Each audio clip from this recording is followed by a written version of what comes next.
өнөөдрийн сайхан өдрийн мэндийг дэвшүүлье. За энэхүү шинжлэх ухааны технологийн сургуулийн оюутны үйлчлэгийн албаас зохион байгуулж байгаа шинжлэх ухааны технологийн сургуулийн инженерийн шилдэг шийдэл бүхий дипломын төсөл шалгаар бололт энэхүү эхлэхэд бэлэн болсон байна. За ингээд та бүхэндээ энэхүү арга хэмжээний комиссийн бүрэлдэхүүнийг та бүхэндээ танилцуулъя. Инженерийн шилдэг шийдэл бүхий дипломын төсөл шалгаруулах комиссийн бүрэлдэхүүн, комиссийн дарга шинжлэх ухааны технологийн сургуулийн сургалт оюутны хөгжил эрхэлсэн проректор доктор профессор Эрдэнэхүү. За салбар зөвлөл техник технологийн салбарт хөнс хөнгөн үйлдвэрлэл дизайны сургуулийн хөнгөн үйлдвэрлэл технологийн инженерийн техникийн ахлах багш Бүрэн Богдан. Барилга архитектурын сургуулийн барилгын инженерийн техникийн эрхлэгч доктор Болбаатар. Эрчим хүчний инженерийн сургуулийн дулааны цахилгааны станцын техникийн ахлах багш доктор Түнбаяр. Мэдээлэл холбооны технологийн сургуулийн компьютерийн ухааны техникийн профессор доктор дэд профессор Ганчмэг. Smart Software Group Chief Technology Officer Азамат. Superintendent Trades Training мэргэжил сургалтын ахлах мэргэжилтэн Ууган Чимэг. Дулааны цахилгааны станц 4 төрийн өмчит хувьцаат компани хяналтын эцсийн дарга Инх цогт.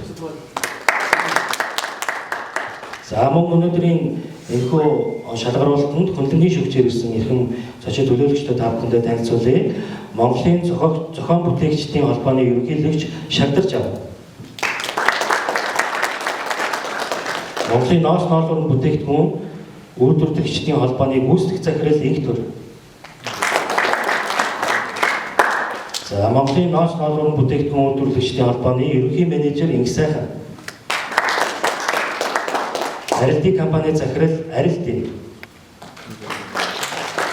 Дулааны цахилгааны станц 4 төрийн өмчит компани хяналтын эцсийн дарга Инх цогт. Шилдэг шийдэл бүхий дипломын төсөл шалгаруулах уралдааныг албан ёсоор нээж эхлүүлж үг хэлнүү хэмээн шинжлэх ухааны технологийн сургуулийн оюутны үйлчлэгийн албаны дарга доктор дэд профессор Цогцлбаа таныг хүндэтгэе. Хүндэт шүүгчид, эрдэмтэн багш нар, за хөндлөнгийн шүүгчдгээд олон одоо шүүгчийн бүрэлдэхүүнтэйгээр өнөөдрийн энэ арга хэмжээг эрхлэж байна. Ингээд нийт одоо шүүгчд болон оюутнуудаа энэ өдрийн мэндийг хүргье. За өнөөдөр шинжлэх ухааны технологийн их сургуулийн төгсөгчид одоо 2025-аас 26 оны хичээлийн жилийн хаврын улирлын төгсөгчдийн дипломыг одоо шилдгийг шалгаруулахаар өнөөдөр инженерийн шилдэг шийдэл бүхий дипломын төсөл шалгаруулах арга хэмжээг эхлэхэд бэлэн болоод байна. Тэгэхээр энэ арга хэмжээг бид 2 жилийн өмнөөс эхлээд зохион байгуулж эхэлсэн. За ингээд энэ арга хэмжээний хамгийн гол одоо зорилго гэвэл бид нэр өнөөдөр шинжлэх ухааны технологийн их сургууль дэлхийд үнэлэгдэх оюуны үнцэнтэй одоо төгсөгчдийг бэлтгэж гаргах ийм зорилготой алсын хараатай ажилладаг.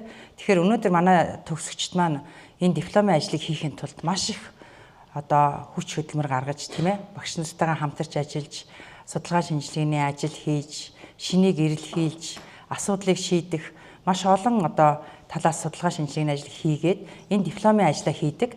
Гэтэл энэ дипломын ажлаа бид нар хийж хамгаалаад манай оюутнууд яадаг вөхөр диплом аваад явдаг. За бидэнд юу үлддэггүй гэхээр диплом нь хавцтайгаа CD-тэйгээ үлддэг тийм ээ. Тэгэхээр энэ байдлыг бид нэр ингээд сэргээж энэ одоо олон мянган инженерүүд маань 4 жил 5 жил судлаад судалгааны ажлаараа диплома хийгээд одоо төгслөө. Тэгэхээр энэ одоо ийм бодит үр дүнтэй ийм ажлуудыг хийж чадаж байна. Эдгээр энэ хийсэн ажлын цаашаа одоо улс орныхоо хөгжилд нийгмийн салбарт за асуудал шийдэлд бид нэр ашигтайгаар ашиглая гэдэг үүднээс энэ одоо том арга хэмжээг бид нэр ингээд хийгээд өнөөдөр 4 дахь удаага хийх гэж байна. Тэгэхээр энэ өнөөдрийн 4 дахь удаага хийж байгаа арга хэмжээ маань ингээд одоо хийгээд яваад ах тусам ахиц дэвшил гараад манай багш нарын санаачлагаар өнөөдөр ерөнхий шүүгч нар одоо хөндлөнгийн шүүгч нар за ингээд олон байгууллагуудын бас манай оюутнуудыг дэмжлэгт одоо нөгөө тэтгэлэг санхүүжилт одоо урамшуул дээр алгах байгууллагууд ингээ хүрэлцэн ирсэн байгаад туйлын их баяртай байна. Ингээд өнөөдөр та бүхэн мэрэгэн шүүж оюутнууд маань төгсөгчд маань тун удахгүй одоо инженер болоод гарах гэж байгаа гэдгээ энэ шүүгч нартаа сайхан харуулж өөрсдийнхөө хийсэн ажлыг чанартай сайн танилцуулж үр дүнгээ нээлттэй сайхан илэрхийлээрээ бид нар өмнөх жилүүдэд зөвхөн бүтээлээ үзээд шүүгчдэг байсан бол энэ удаа 3 минутын танилцуулгыг өөрсдөө хэр ур чадвартай танилцуулж чадчихээн. За тэрний дараа бүтээлээ хэр танилцуулж бодит байдлыг харуулж чадчихээн. Энэ одоо 2-3 шаталтай шүүгч. Тэрний хажуугаар нөгөө хөндлөнгийн шүүгч бас явж байна. Ингээ олон оноо баалыг дүгнж одоо цэгэнжиж эцсийн үр дүнтэй одоо шилдэгүүдэд тодруулах гэж байгаа. Тэгэхээр бидний шинжлэх ухааны технологийн их сургуулийн болон шагналын үйл ажиллагаа төгсөлтийн ёслолын ажиллагаан дээр хүндэтгэлтэй болдог. Өнөөдөр болвол дэмжигч энэ оролцогч байгууллагуудын шагналын үйл ажиллагаа одоо хамгийн сүүл таалтын арга хэмжээнд дэр болно гэдгийг дуулгахад таатай байна. Ингээ бүгдээрэнд нь амжилт хүсье. Ингээд өнөөдрийн мөн арга хэмжээнд сүүгчдийн төлөөллөөс инженер төвшүүлж өгөх гэх юм байна. Хөнгөн үйлдвэрлэлийн дизайны сургуулийн хөнгөн үйлдвэрлэлийн технологи инженерийн техникийн ахлах багш Бүрэн Багнаагшига хүндэтгэн хүргье. Шилдэг төгсөлтийн үйл ажиллагаанд хүрэлцэн ирсэн оролцож буй оюутан төгсөгчид за мөн эрхэм шүүгч багш нар тийм ээ. За мөн одоо хөндлөнгийн байгууллагуудаас ирж шүүж оролцож байгаа эрхэм шүүгчдтэй за мөн одоо бидний үйл ажиллагааг бидний оюутнуудын төгсөлтийн үйл ажиллагааг дэмжин оролцож байгаа байгууллагуудаа хүндэт зочдоо одоо энэ өдрийн мэндийг төвшүүлье. За тэгэхээр өнөөдрийн уралдаан тэмцээн маань зөвхөн уралдаан тэмцээн биш. Энэ бол бидний одоо сурч хөдөлмөрсөн шинжлэх ухааны технологийн их сургуультай одоо холбогдсноос хойш одоо үйл ажиллагаа бидний энэ сурч мэдсэн мэдлэг боловсролынхоо үр дүнг одоо харуулах ийм өдөр байгаамаа. Бид өнөөдөр ялагдах та гол нь биш. Бид өнөөдөр хийж бүтээсэн мэдлэгээ бүтээл болгох. Тэр бүтээл маань улсын хөгжилд инновац болон одоо хувь нэмрээ оруулах ийм чухал үүрэгтэй гэж миний хувьас одоо харж байгаа. Тэгэхээр бүх нийт оролцогчид оюутнуудаа бүгдэнд нь амжилт хүсье. Бүгд инновацийн эзэд байж ирээдүйн Монгол орныхоо хөгжил дэвшилд өндөр хувь нэмрээ оруулна гэдэгт бүгдэнд нь итгэж байна. Тэгээ бүгдэнд нь амжилт хүсье. За ингээд бүгдээрээ хамтдаа өнөөдрийнхөө шалгаруултыг аль биесээр эхлүүлье. За шалгаруултанд маань бүрдгүүн сургуулийн маань эрхэм төгсөгчд маань за 3 минутын танилцуулгыг өөрсдийнхөө төслийг танилцуулж эхэлнэ.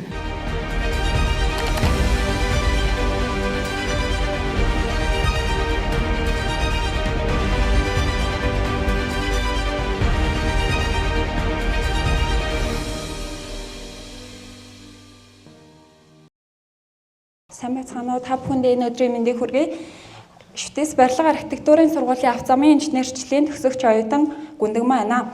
Өнөөдөр би Дундгой аймгийн Адаазаг сумын Сүм хөх бүрдээс бага газрын чөлөө чиглэлийн аялал жуулчлалын зориулалтын авто замын төслөө танилцуулж байна. Дундгой аймгийн Сүм хөх бүрдээс бага газрын чөлөө орчим нь одоо Монгол улсын бүсчилсэн хөгжлийн төлөвлөгөөнд аялал жуулчлалын чиглэлээр хөгжүүл бүсэд хамаарч байсан учраас энэхүү авто замын төслийг дипломынхаа ажлын үндэслэл болгож сонгож авсан байгаа. Дундгой аймгийн Сүм хөх бүрдээс бага газрын чөлөө чиглэлийн байгалийн үзэсгэлэнт газар нь авто замын энэ чиглэлийн хооронд авто замын дэд бүтцээр холбож ингэснээр аялал жуулчлалын урсгалыг нэмэгдүүлэх, мөн орон нутгийн эдийн засгийн хөгжлийг нэмэгдүүлэх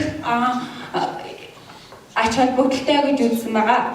Техникийн шийдлийг хэм бол 3А зэрэглэлийн 11.3 км урттай 7 м зорчигсгийн өргөнтэй 2 игнитийн авто замыг төлөвлөсөн байгаа.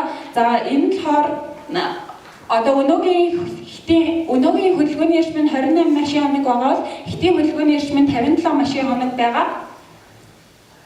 За төлөвлөлтийн хувьд тарасын хэвтэй болон босоо морин радиус хүчлэлтийн бүтээц, ус зайлуулах байгууламж, хөдөлгөөний аюулгүй байдлын үнэлгээ зэргийг иж бүрэн тооцсон байгаа. За ингэснээрээ зам ашиглалтын найдвартай байдлыг хангаж аюулгүй байдалтай зорчно гэсэн үндсэлтэй гэлтгэж байгаа юм аа.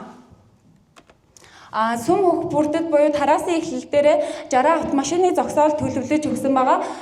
Мөн 450 м урттай 4 м өргөнтэй явган хүний зам, 455 м урттай 2.5 м өргөнтэй ундаг дугуйн замыг тус төлөвлөж өгсөн. Ингэснээрээ ингэснээрээ болохоор одоо автомашины явган хүн болоо одоо дугуйтай зорчигчдын хөдөлгөөнийг тусгаарлаж мөн байгаль орчинд нөлөөлөх одоо ачааллыг бууруулах ач холбогдолтой гэж үзэж эдгээр төлөвлөлтийг хийсэн байгаа.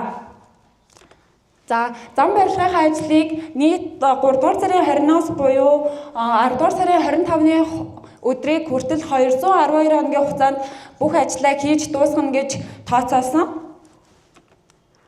За эдийн засгийн тооцооны хувьд гэх юм бол миний одоо энэхүү төсөл маань нийтдээ 21.3 тэрбум төгрөгийн төсөвт өртөгтэй үр ашигын тооцоог хийж үзэхэд болохоор одоо өнөөгийн болон хэтийн хөдөлгөөний эрчимдээ тулгуурлан жилд 10,585 мянган машин жилд нэмэгдэх юм байна. Ингэснээрээ 22 мянган жуулчин хүлээн авах чаашлаад энэ жуулчныхаа тоогоор бодоод үзвэл 267 тэрбум төгрөгийн төсөв орлого орох юм байна гэж тооцсон. Төсөв хуваарлалт нь болохоор нийт 21.3 тэрбум төгрөгийн төсвийг доорх байдлаар харуулсан байгаа график байдлаар. За дүгнэл эцэст нь дүгнж хэлэхэд автозам барина гэдэг нь одоо зөвхөн автозам барих асуудал биш, харин одоо аль жуулчлалын нөөцтэй бүсийг эдийн засгийн эргэлтэнд оруулах мөн цаашлаад орон нутгийн эдийн засгийг нэмэх, дотоод болон гадаадын жуулчдыг одоо татах зам бол одоо хөгжлийн суур юм гэж үзээд энэхүү аялал жуулчлалын зорилттой замыг төсөлсөн байгаа. За анхаарал хандуулсанд баярлалаа. Манай цаанаа архитектурын сургууль барилгын инженерийн мэргэжлийн төгсөгч оюутан болсон байна. За би бакалаврын дипломоор дижитал болон физик хөдөлтөд хөслөсөн номын дэлгүүрийн барилгын архитектур бүтэц технологийн шийдлүүдийг боловсруулах төслийг хийсэн байгаа. За дипломын төслийн гол онцлог хэсэг маань болохоор 24 метрийн алстай ган татангийг 4-р давхртаа төлөвлөж өгсөн байгаа. За барилга байгууламжид хамгийн их хор хөнөөлөлт учруулдаг ачаалал бол газрын талтай ачаалал байдаг. За үүний нөлөөг тооцох нь нэлийн хүндрэлтэй байдаг байгаа. За үүнийг сонгож аваад судалгааны ажил хийсэн байгаа. Эхлээд ган татангаа төлөвлөлттэй болохоор бакалаврын сургалтын систем болон барилгын норм дүрмд заасны дагуу эквивалент статик хүчний аргаар газрын талтай ачааллыг нь орлуулан бодсон байгаа. За энэ арга маань болохоор яадаг вэ гэхээр одоо 8 баллын бүрчлэлт хамаарах газар хөдлөлт хамгийн ихдээ 2 м/сек квадратын хурдтгалтай хөрсний чичирхэл үүсдэг. За энэхүү чичирхэл нь болохоор энэхүү хурдтгалыг масс болгон дээр үйлчлэх статик хэвтэй хүч гэж хэлбэрчүүлж авч үздэг байна. За ингээд авч үзээд энэ аргаараа тодорхойлсон хүчлээрээ хөндлөө хөтөл болон холбортынхон тооцоог хийгээд ажлын зургийг боловсруулсан байна. За ингээд тооцдоосон яг ган татангийнхаа жинхнээсээ газар хөдлөх юм бол энэ татан маань яг яаж ажиллах вэ? Аль шилбэнүүд хамгийн хүртэх вэ? Хаана хэв ажилтнууд үүсэх вэ гэдгийг тодорхойлохын тулд илүү нэрээчилсэн акцент хүчний судалгааг хийж үзсэн байгаа. За энийг болохоор хийхдээ динамик хүчний ачааллыг нь өгөөд шугам бос материалтайгаар тайм эстивэйшн шинжилгээ хийж үзсэн байгаа. За энэ нь болохоор газар хөдлөлт гэдэг бол нэг цохоод шууд явцдаг ачаалал бол биш. Нэг цохоод дахиж аваад нэг цохоод дахиж авдаг хэлбэлцэлтэй ачаалал байдаг. Бүтээцэд өөрт нь бас хэлбэлцэл байдаг. Энэ хоёр хэлбэлцэл нь хоорондоо ингээд таарчих юм бол резонансын үзэгдэл болоод илүү хүчтэй үүсэх магадaltaй байдаг. За тэгээд энэхүү үзэгдэл болж байгаа хэсгийг шалгахын тулд Abaqus програм дээр татангаа хөндлөө хөтлөлийн хамт загварчилж үзээд ихтэй чиглэлтэнд болохоор үндэсний соёл амралтын хүрээлэнгийн ойролцоо судалгаагаар тодорхойлогдсон хөрсний чичирхээллийг өгч үзсэн байгаа. За ингээд өгөөд үзэхэд болохоор статик хүчний аргаар хамгийн ихтэй 104 мегапаскал хүчтэй үүсчихсэн ган татангад маань динамик хүчний үүсэлт нь 239.7 мегапаскал буюу 28%-аар илүү ажиллагаа үзүүлж байгаа гэсэн үг. За энэ хэмжээ маань болохоор урсалтын хязгаар буюу 230-ыг нь таваад налхраа явж ажилтнууд үүсэж байгаа гэсэн үг. Өөрөөр хэлэх юм бол газар хөдлөлт болоод дууссан ч гэсэн тэнд үлдэгдэл явж ажилт үүсэхээр байна гэсэн үг байхгүй. За тэгэхээр эдгээр шилбэнүүд дээр хүчтгэл хийх шаардлагатай болно. За одоогийн яг татангийн угсрах ажил маань бол 1 тэрбум 230 сая төгрөгийн өртөгтэй байгаа.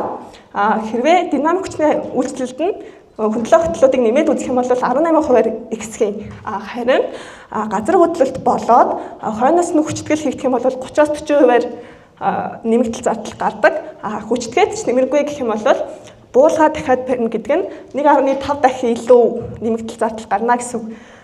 За эцэст нь дүгнэлт гэхэд болохоор онцгой ач холбогдол бүхий ган бүтээцийн газар хөдлөлтийн төсвөрлөлтийг үнэлэхдээ динамик хүчинд нь тооцооллыг хийх юм бол заавал газар хөдлөлт болсон үед нь шалгах биш, өмнө нь зураг төслийнхэн шатанд нь шалгаад илүү найдвартай баталгаатай тооцоо хийж чадах юм байна гэдгийг гаргаж ирсэн байна. За анхаарал тавьсан баярлалаа. За сайн байцгаана уу? Та бүхэнд өнөөдрийн мэндийг хүргэе. Биологи уулуурхай сургуулийн уулуурхай машин хааны төхөөрөмж мэргэжлээр төгсөгч гадуулгын одгүй байна.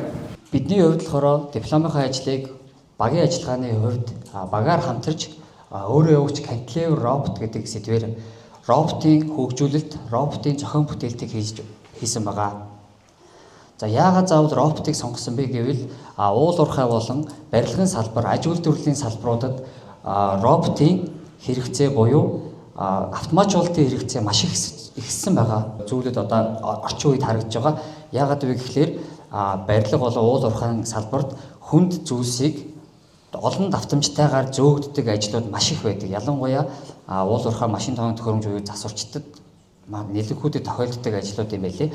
Тэрийг хөнгөвчлөхийн тулд бид нар ямар арга хэмжээ авах боломжтой байна? Ямар арга хэмжээг авал илүү тэр хүмүүсийн ажлыг хөнгөвчүүлж үр ашигаа илүү сайжруулах вэ гэдэг талаас нь судалж үзсэн.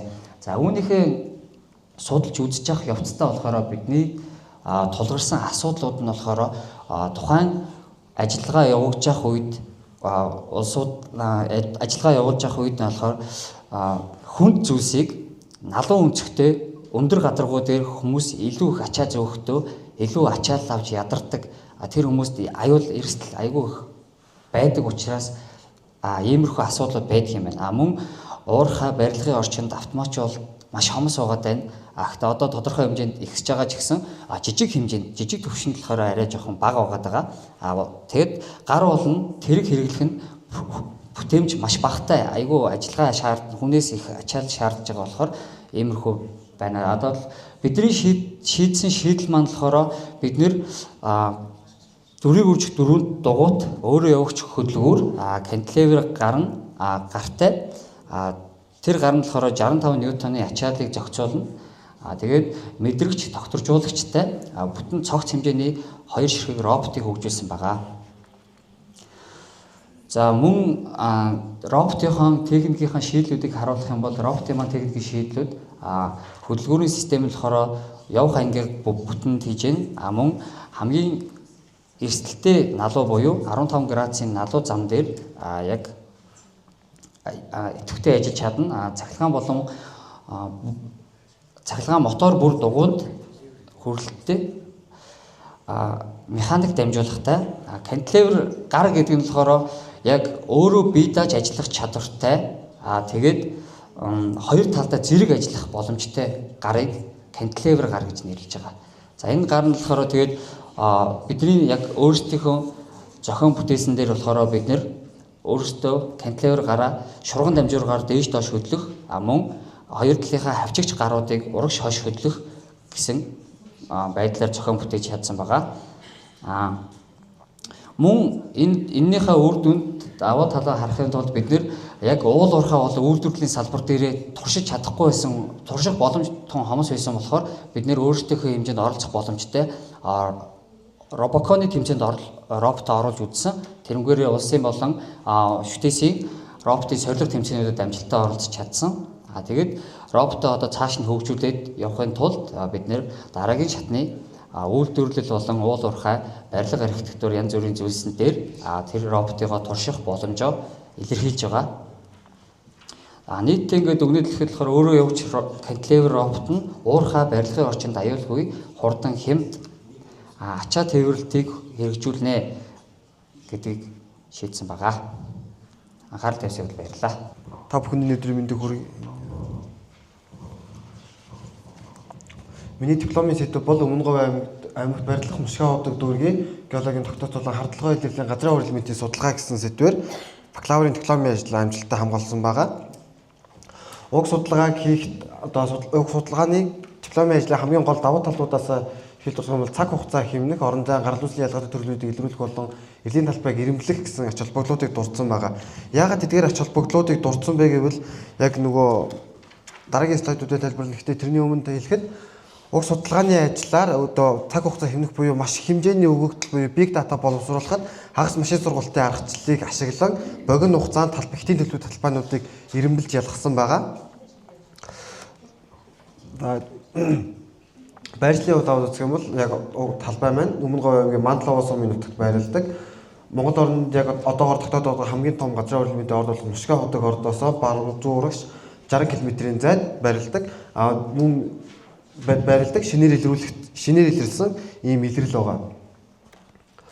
За уг илрэл дээр нийт литогеохимийн дээжил буюу гадаргуугаас нийт 309 ширхэг одоо чулуун дээжийг авч үүнийг лабораторийн шинжилгээнд буюу ICP-ийн шинжилгээний аргачлалаар тодорхойлон нийт элементүүд нь яг ямар элементүүд нь хэдэн процентийн агуулгатай байна вэ гэдгийг нь тодорхойлсон байгаа. Миний судалгааны ажил яг энэ тодорхойлсон элементүүд дээр одоо боловсруулалт хийж талбайн хитэн төлөвийг үнэлэх гэсэн ийм гол ажил хийгдсэн байгаа. Хамгийн ихэнд хийгдсэн аргачлал буюу PCI аргачлал буюу хагас машин сургалтын аргачлал бол уг аргачлал нь одоо нийт 45 ширхэг элемент мөн тэмдэгт 300 гэсэн маш том асар их одоо тоо өгөгдлийг хоёр хэсэгт буюу хоёр багцаалж одоо хамгийн ихтийн төлөвтэй буюу эсвэл ямар чиглэл тодорхой байна, ямар элементүүд хоорондоо илүү ямар төрлийн орд байна уу гэдгийг нь тодорхойлох зорилготойгоор PCI шинжилгээ хийсэн байгаа. Мөн одоо мөн адил одоо элемент тус бүрээр нь газрын ховор элементийн орд илрэл гэж тогтоосон учраас илрэл тус бүрээр нь тархтын зургийг хэлэн талбайн аль хэсэгт одоо элементийн агуулга нь илүү өндөрсөн байна уу гэдгийг нь хөнгөн болон хүнд элементүүдийн агуулгаар нь тодорхойлон гаргасан байгаа. Дараагийн хийсэн аргачлал маань R mode cluster analysis аргачлал буюу ямар элементүүд хоорондоо илүү хүчтэй байна, аль элементүүд хоорондоо аль элементүүд нь хоорондоо нэг гарал үүсэлтэй байна, ямар төрлийн чулуулгат байна уу гэдгийг нь тодорхойлох зорилготой аргачлал мөн хийж гүйцэтгсэн. Үгээр газрын ховор элементийн хөнгөн элемент давмгаалсан орд байна уу гэдгийг нь тодорхойлсон байгаа. Судалгааны хэлээр гарсан хамгийн гол үр дүн маань одоо дараагийн цаад талын зүүн талын зурагт байгаа зураг буюу энэ нь яг нөгөө кластер анализ ашиглан гаргасан зураг байгаа. Баруун талд байгаа зургууд нь уламжлалт аргаар буюу яг одоо үед одоо геологчид эрэл хайгуулын ажилд геохимийн боловсруулалтаа хийхдээ ингэж боловсруулалт хийдэг. Ингэж боловсруулалт хийхдээ бүх элементүүдээр яг төрөө үзүүлсэн байсан шиг ингээд нэг элементээр дархалтын зураг гаргаад тэрийгээ давхардуулж үзээд хоорондынх нь тусна дахиад нэг өөр корреляц бодоод ч юм уу ингээд ямар төрлийн орд вэ гэдгийг ойролцоогоор 2-3 сарын ажил болдог бол одоо миний цаана үзүүлсэн байгаа энэхүү талбайгаар ойролцоогоор 7 хоногийн дотор өөрөө Python юм уу R хэл дээр код бичээд үүнийгээ боловсруулснаар 7 хоногийн дотор яг цаана гарсан байгаа үр дүн гаргаж авсан байгаа нь уг дипломын ажил гарсан хамгийн том давуу тал юм аа. Ингээд анхаарал хандуулсан явдал та бүхэнд баярлалаа. Сайн байцгаана уу? Мэдээлэл холбоо технологийн сургуулийн кибер аюулгүй байдлын тэнхимээ оюутан Уянгайн QR код сканер ашиглан фишинг вебсайт илрүүлэх арга техникийн судалгаа туршилт гэсэн сэдвийн хүрээнд танилцуулах болно. Монгол улсад QPay, SocialPay зэрэг аппликейшнууд өргөнөөр нэвтэрч ирснээс хавуулаад QR-ын хэрэглээ Монгол улсад тэрчимтэй өсөж эхэлсэн. Түүний хэрээр өсгийн хэрээр QR кодоос суурилсан аюул халдлага бас мөн адил нэмэгдэж ирсэн. Тэр нь болохоор 2021 онд 0.8% бүртгэж байсан бол 2023 он гэхэд 12.4% болж өссөн харагдаж байгаа. Монгол улсын иргэд бол фишинг халдлагад ихээхэн өртөгдөг. Яагаад гэх юм бол иргэдийн 71% нь фишинг халдлагын талаарх мэдээлэл байдаггүй учраас Монгол улсад 2024 онд 1.6 сая кибер халдлага бүртгэгдээд түүнээс 25.4 сая ам долларын хохирол учирсан бол энэ зөвхөн мөнгөн дүнтэй хохирол биш, хувийн мэдээлэл болон нэр төр талдсан зэргийн олон төрлийн хохирол учрах эрсдэлтэй байдаг. QR код нь өөрөө уншигдахаасаа өмнө URL нь мэдэгдэхгүй учраас иргэд тэрийг мэдлэггүйгээр нэвтэрч орж хадлагад өртөх эрсдэлтэй байдаг. Тиймээс QR код нь нүдэнд харагдахгүй боловч дотоод агуулгыг нь нуудаг, онцлогтой. Тэгээд скан хийхээс өмнө шалгадаг. Тэгээ Монгол орчны нөхцөлд тулгуурсан аюулыг илрүүлэх хэрэгсэл шаардлагатай байна гэж үзсэн байгаа. Үзээд QR код сканер ашиглаад хэрэглэгчийн нэвтрэж байгаа URL-ийн холбоосыг задлан шинжилээд фишинг шинж тэмдэг байгаа эсхийг илрүүлж харуулдаг мобайл аппликейшн хэрэгжүүлэхээр зорьсон байгаа. Өмнө нь QR код болон URL дээр болохоор дангаар нь туршилт судалгаа хийж байсан бол би энэ хоёр загварыг энэ нэгтгээд hybrid system зохион байгуулахаар болсон. Мобайл аппликейшн дээр болохоор илүү бага багтаамж эзэлдэг, илүү хурдан хариу үйлдэл үзүүлэхээр шабл нэтийг сонгон хэрэглээд URL болон QR дээр хоёулын дээр 8000 URL болон 8000 QR-ын өгдлийн сангийг үүсгэж өгөөд нэмэлтээрээ Монгол улсад бүртгэгддэг банк санхүүгийн болон байгууллагуудын URL-ийг нэмж өгсөн өгдлийн сан үүсгэсэн байгаа. Энэ аппликейшн болохоор хоёр төрлийн шалгалтыг хослуулан хийдэг. Нэгдүгээрт холбоос доторх сэжигтэй үг тэмдэгт болон домен нэр хуурамч эсхийг шалгадаг. Хоёрдугаар гэх юм бол QR зургийн байдал, нэмэлт наасан байдал, бүрэн бүтэн байдал эсхийг шалгаад нэгдсэн widget position аргаар жингийн аргаар нэгтгэж эцсийн хариуг хэрэглэгчдэд гаргадаг аппликейшн боловсруулсан байгаа.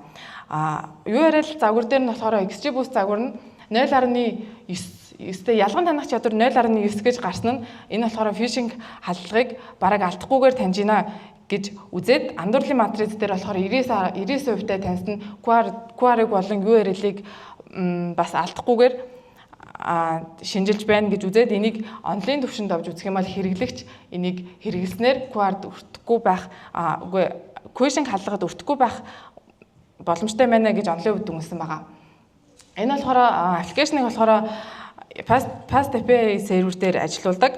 Мөн Xbox-ийн QR-аар утастайгаа холбоон мобайл аппликейшн үздэг хэрэглэгч QR кодоо уншуулад систем нь хэвэн байна уу, тэр QR нь хэвэн байна уу, phishingтэй байна уу гэдгийг гаргаж ирнэ. Бас илэрсэн аюулын шинжүүдийг гаргаж өгдөг байгаа. Мөн галерейгаас QR-ын зураг болон дан URL шинжилгээнүүдэд оруулж өгөх боломжтой.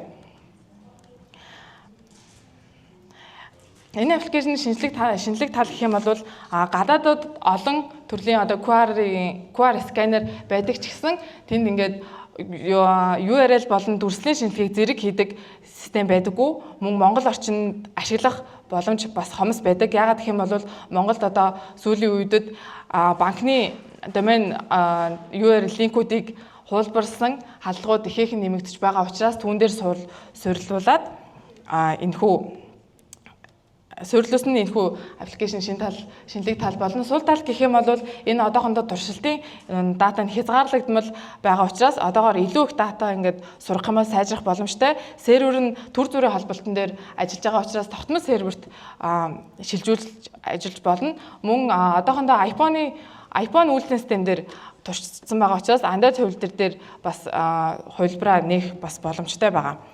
Зах зээлийн хувьд гэх юм бол гадаад үйл ажиллагаа явуулдаг тэр QR код сканерууд нь сканеруудаас илүүтэйгээр одоо манайх одоо анхны хөгжүүлэлтийн зардал дээр 2-3.5 сая төгрөгийг ойролцоогоор зарцуулах болов нөө сервер болон аппликейшн Play Store, App Store дээр байрлуулахад тиймэрхүү төртөг зарцуулагдах болов гэж төсөлсөн байгаа. Цаашдын хөгжүүлэлтээр өмнө нь хийжсэн мэдлэг нийгмийн инженерийн халдлагын талаарх мэдлэг олгох тоглоом аппликейшн дээр нэмэлтээр энэ QR кодтой сканерыг ажилуулснараа хүмүүс тоглоомоор мэдлэг авангаа хажуугаар нь QR кодоо уншуулж халдлагаас хамгаалах боломжтой гэж түүний цаашдаа хөгжүүлэх боломжтой гэж дүнсэн байгаамаа. Анхаарал хандуулсанд баярлалаа. Сайн бацгаана уу, та бүхэндээ энэ өдрийн мэндийг хүргэе. Мэдээлэл холбоо технологийн сургуулийн Робот ба хиймэл оюун ухаан хөтөлбөрийн төгсөгч Тэнгис удирдагчтай Ганчимэг байна. Би өнөөдөр дараах агуулгын дагуу илтгэлээ тавих болно. Миний зорилго болохоор хиймэл оюун ашиглан эзнээ дагдаг автомат робот хөгжүүлэх юм зорилго тавьж ажилласан байгаа. Тэгээд зорилгодоо хүрэхийн тулд дараах зорилтуудыг тавьж ажилласан, судалгаа хийхээс эхлүүлээд роботыг ажиллуулах хүртэлх зорилтуудыг тавьж ажилласан. За энэ дээр болохоор миний судалгааны хэсгүүд харагдаж байна. Төсөөдөө системийн судалгаа. Эхнийг нь болохоор хитавны мэдрэгч ашиглаад эзнээ дагдаг робот, дараагийнх нь GPS ашиглаж эзнийг дагдаг робот, дараагийнх нь ESP32 камер ашиглаад объект дагаж явдаг робот байгаа. Энд болохоор дэлхийд дахинд одоо миний ингээд сонгосон сэдэв маань дэлхийд дахинд ашиглагдаж байгаа ингээд жишээ роботууд байгаа. Эхнийх болохоор Amazon компани зохион бүтээсэн хоол хүргэлтийн Prime нэртэй робот байгаа. Дараагийнх нь Японоос зохион бүтээсэн үйлчилгээний робот байна. Гурав дахь зураг нь бол Хятадаас зохион бүтээсэн эзнээ дагдаг чимдан тийш ийм робот байгаа. Энэ дэр судалгааны хэсгүүдээ ингээд харьцуулсан хүснэгтийг гаргасан айн хүснэг харьцуулалтаас бол өөрт тохирох ийм тоног төхөөрөмж деталуудыг сонгож авч ажилласан байгаа. Миний сэдвийн хийсэн бүтээлийн онцлог байгаа. Ингээд ихэнх роботууд болохоор зөвхөн нэг хүнийг ингээд таньдсан билээ. Миний онцлог нь болохоор ингээд ашиглах байгаа хүнийг тухайн үед нь бүртгэж аваад тэр хүнийг дагах юм зориултаа. Энэний хэрэглээ нь бол том үйлдвэр байгууллага тэгээд агуулгах хүнд ингээд ачаад ис зөөх ингээд шаардлагатай тийм газруудад ашиглагдах боломжтой ийм роботыг бүтээсэн байгаа. За тэгээд одоо энийг ингээ хийхэд болохоор YOLO ингээд одоо ингээд янз бүрийн ингээд хиймэл оюуны модулууд байгаа. Энэ дундаас би MediaPipe-ыг авч ашигласан. Тэгээ MediaPipe нь болохоор миний төслөөр дарааллын дагуу ажиллаж байгаа. Камераас зургийг авна. Тэгээ бүтэн зураг дээр детект хийн. Детект хийснээсээ хүнийг ялгаж авна. Тэр ялгаж авсан хүнээ бондын мөксөөр хүрээлээд тэр зураг дотроос онцлог ингээ шинжүүдийг нь ялгаж аваад тэрийг эзэн гэж бүртгэж аваад дагаж эхэлнэ. Дагахтаа бол мэдээж нөгөө таамаглалын хэсэг байх хэвээр. Ягаад гэвэл эзэн камераар залга болсон үед робот маань ингээ зогсох эсвэл өөр мөргөх аюултай учраас таамаглалын хэсгийг би болохоор тарихтрын арга ашиглан таамагласан. Тэгээ үүнээс цаашаа команд илгээгээд ESP32 моторуудаа удирдах явах юм байгаа. За энэ дээр болохоор төлөв машины хэсэг нь харагдаж байна. Эхлээд бол камер маань хүнийг хайна. Тэгээд камерын төрсөнд гарч ирсэн хүнийг энэ эзэн мөн үү биш үү гэд одоо нэг өмнөд бүртгэж авсан галерей дотор байсан хүнтэйгээ харьцуулж үзнэ. Тэгээд биш байвал дахиад хайх ингээд систем рүү орно. Эсвэл мөн байвал энэ эзэн мөн байна гэж локалж аваад тэгээд тэр хүнийг дагах юм үргэлжлэх юм тойрог маягаар явах байгаа.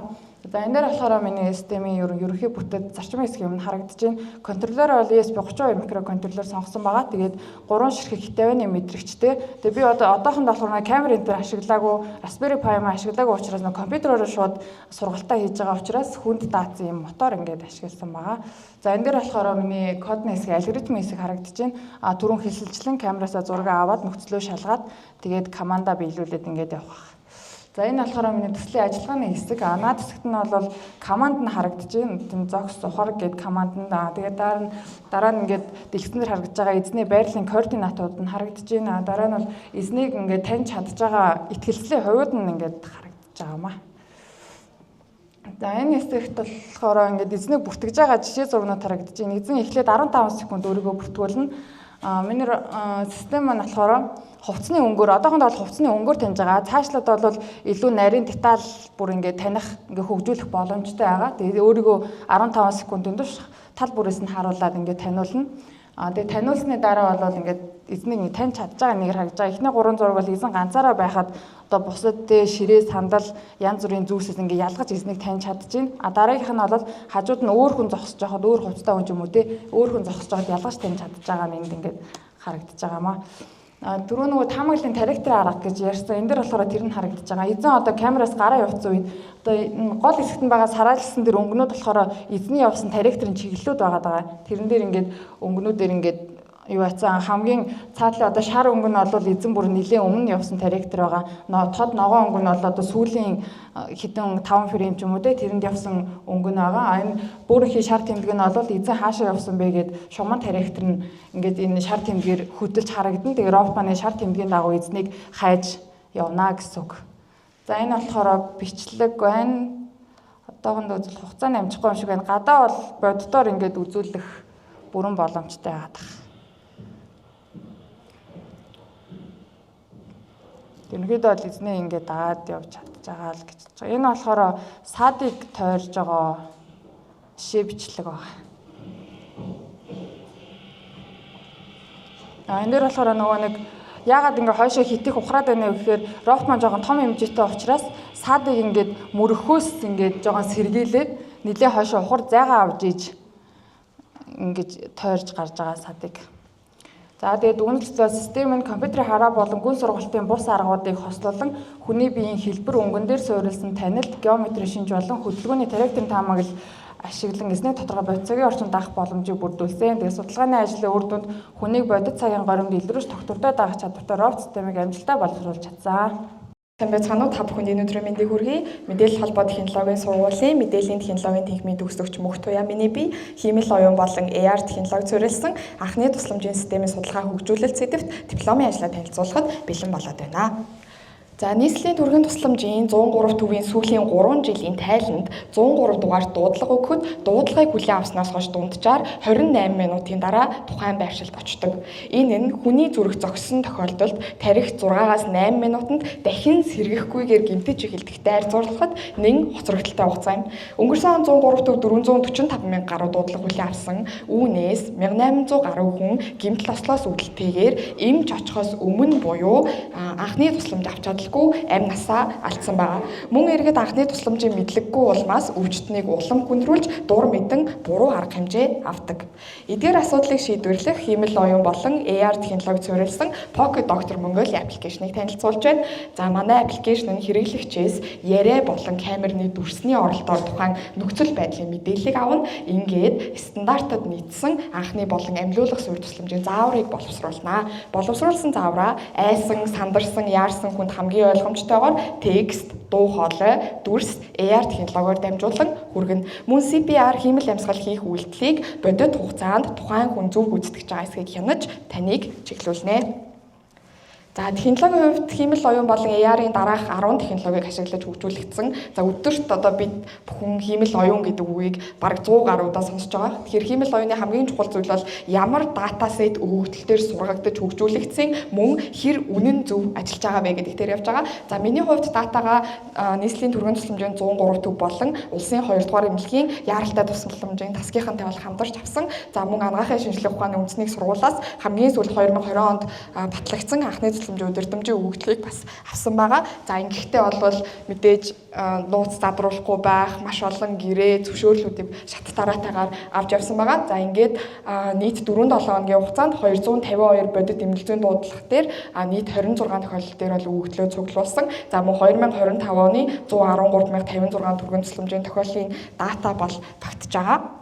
За CPR-ыг бодит хугацаанд таних өгөгдлийг ашуусын хүний хэмжээ 55 оюутнаас за нийтдээ 540 бичлэгийг 324 мянган фреймтэй ийм өгөгдлийн багцыг бол цуглуулсан байгаа. За ингээд аппликейшнд маань нийтдээ 26 тохиолдолд энэ нь цаашаа задраад 116 эмнэлэг зүйн тохиолдолоор нь жишээ нь түлэгдсэн гар байлаа гэхэд 1 2 3 дугаар түвшин гэж ангилж задрах ийм тохиолдлуудаар байгаа. За амь тэнсэн яралтай бус гэж байгаа. За архитектурын хувьд жишээ нь энэ тайзнаас нэг хүн унаа тухайн алдчихлаа гэж бодох юм бол хэрэглэгч маань апп руу ороод энэ хүн унаа тухайн алдчихлаа гэж яриагаараа хэлнэ. За мөн камерны дүрсний оролтоороо ямар байдалтай ухаан алдсан юм бэ гэдгийг харуулна. За энийг болохоор хиймэл оюуны Whisper болон MediaPipe гэдэг хоёр загваруудыг сургасан байгаа. За ингээд Vision Language модель болон RAG аргачлал буюу хиймэл оюуны хамгийн хүчирхэг хоёр архитектурыг хавсраад боловсруулж байгаа. Ингээд текст, аудио, дүрс, AR гэсэн гаралтаар бол гарнаа. За CPR-ын тооцооллыг хүний биеийн мөрний 2, тохооны 2, бугууны 2, гарны 6, ташааны 2 гэсэн нийтдээ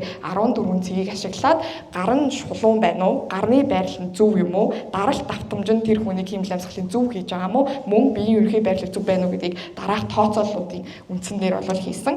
За аппликейшнаа танилцуулж байна. За 103 ашигсаас авсан заавар, зөвлөмж, зураг бичлэгийг бүгдийг нь оруулсан. Чат хэсэгт мөн бодит хугацаанд чатлана. За яаралтай тусламжийн үрээд энэ голын улаан товчон дээр дарж ашиглана. Одоо бодит ажиллагааны бичлэгийг гэлс харуулж.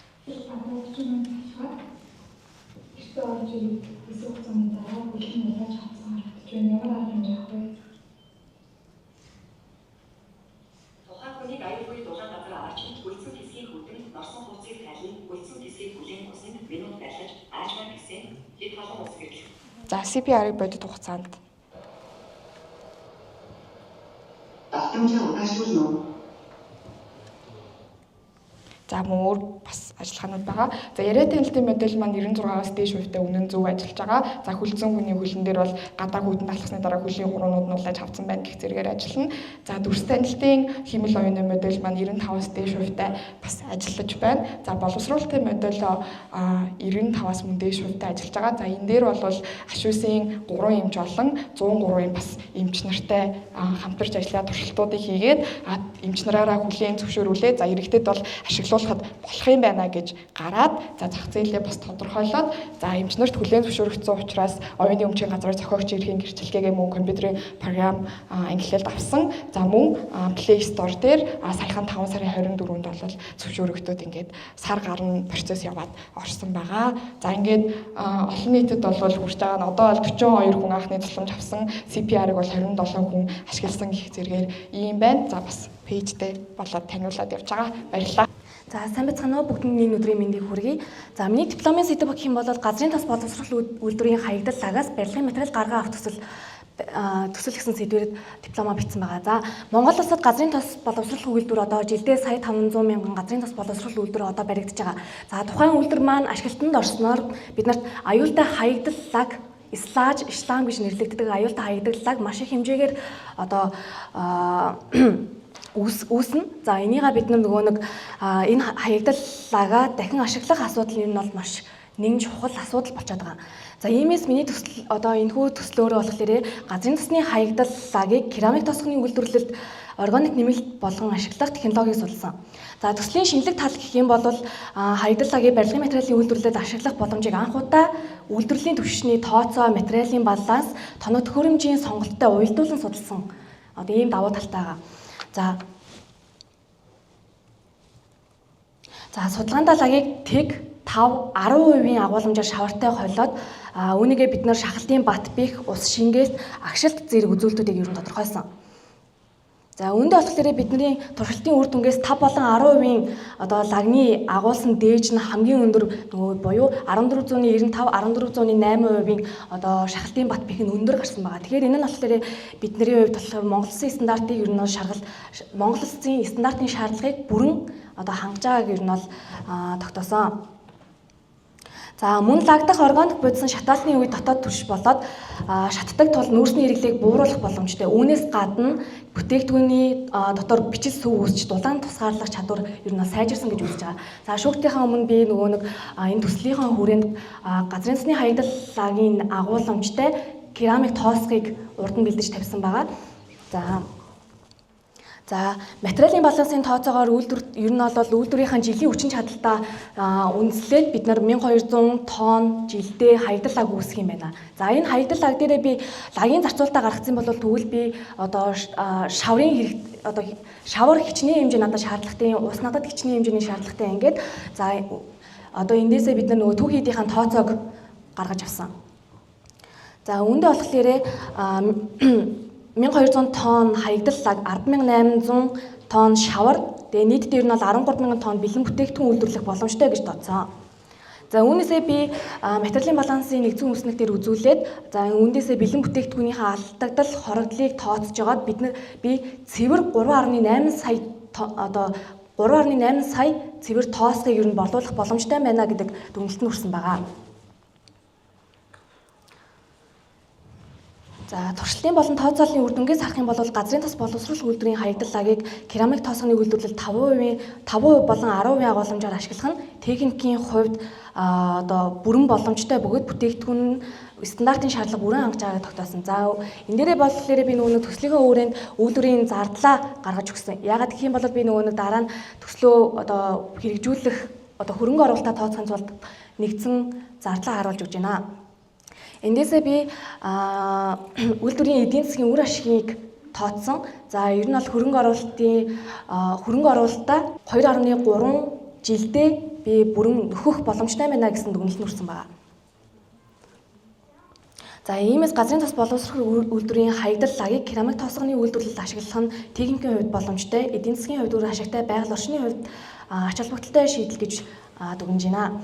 Тэгээд би төслийнхөө хүрээнд автокад дээр ер нь бол 4 том зураг гаргаж авсан, үйлдвэрийн план зураг, шатаах зуухны зураг, ерөнхий процесс одоо 4 зураг гаргаж авсан. Тэрийг би үүдэнд ер нь бол бэлдээ тавьсан байгаа. PPT-д оруулах боломжгүй болсон болохоор.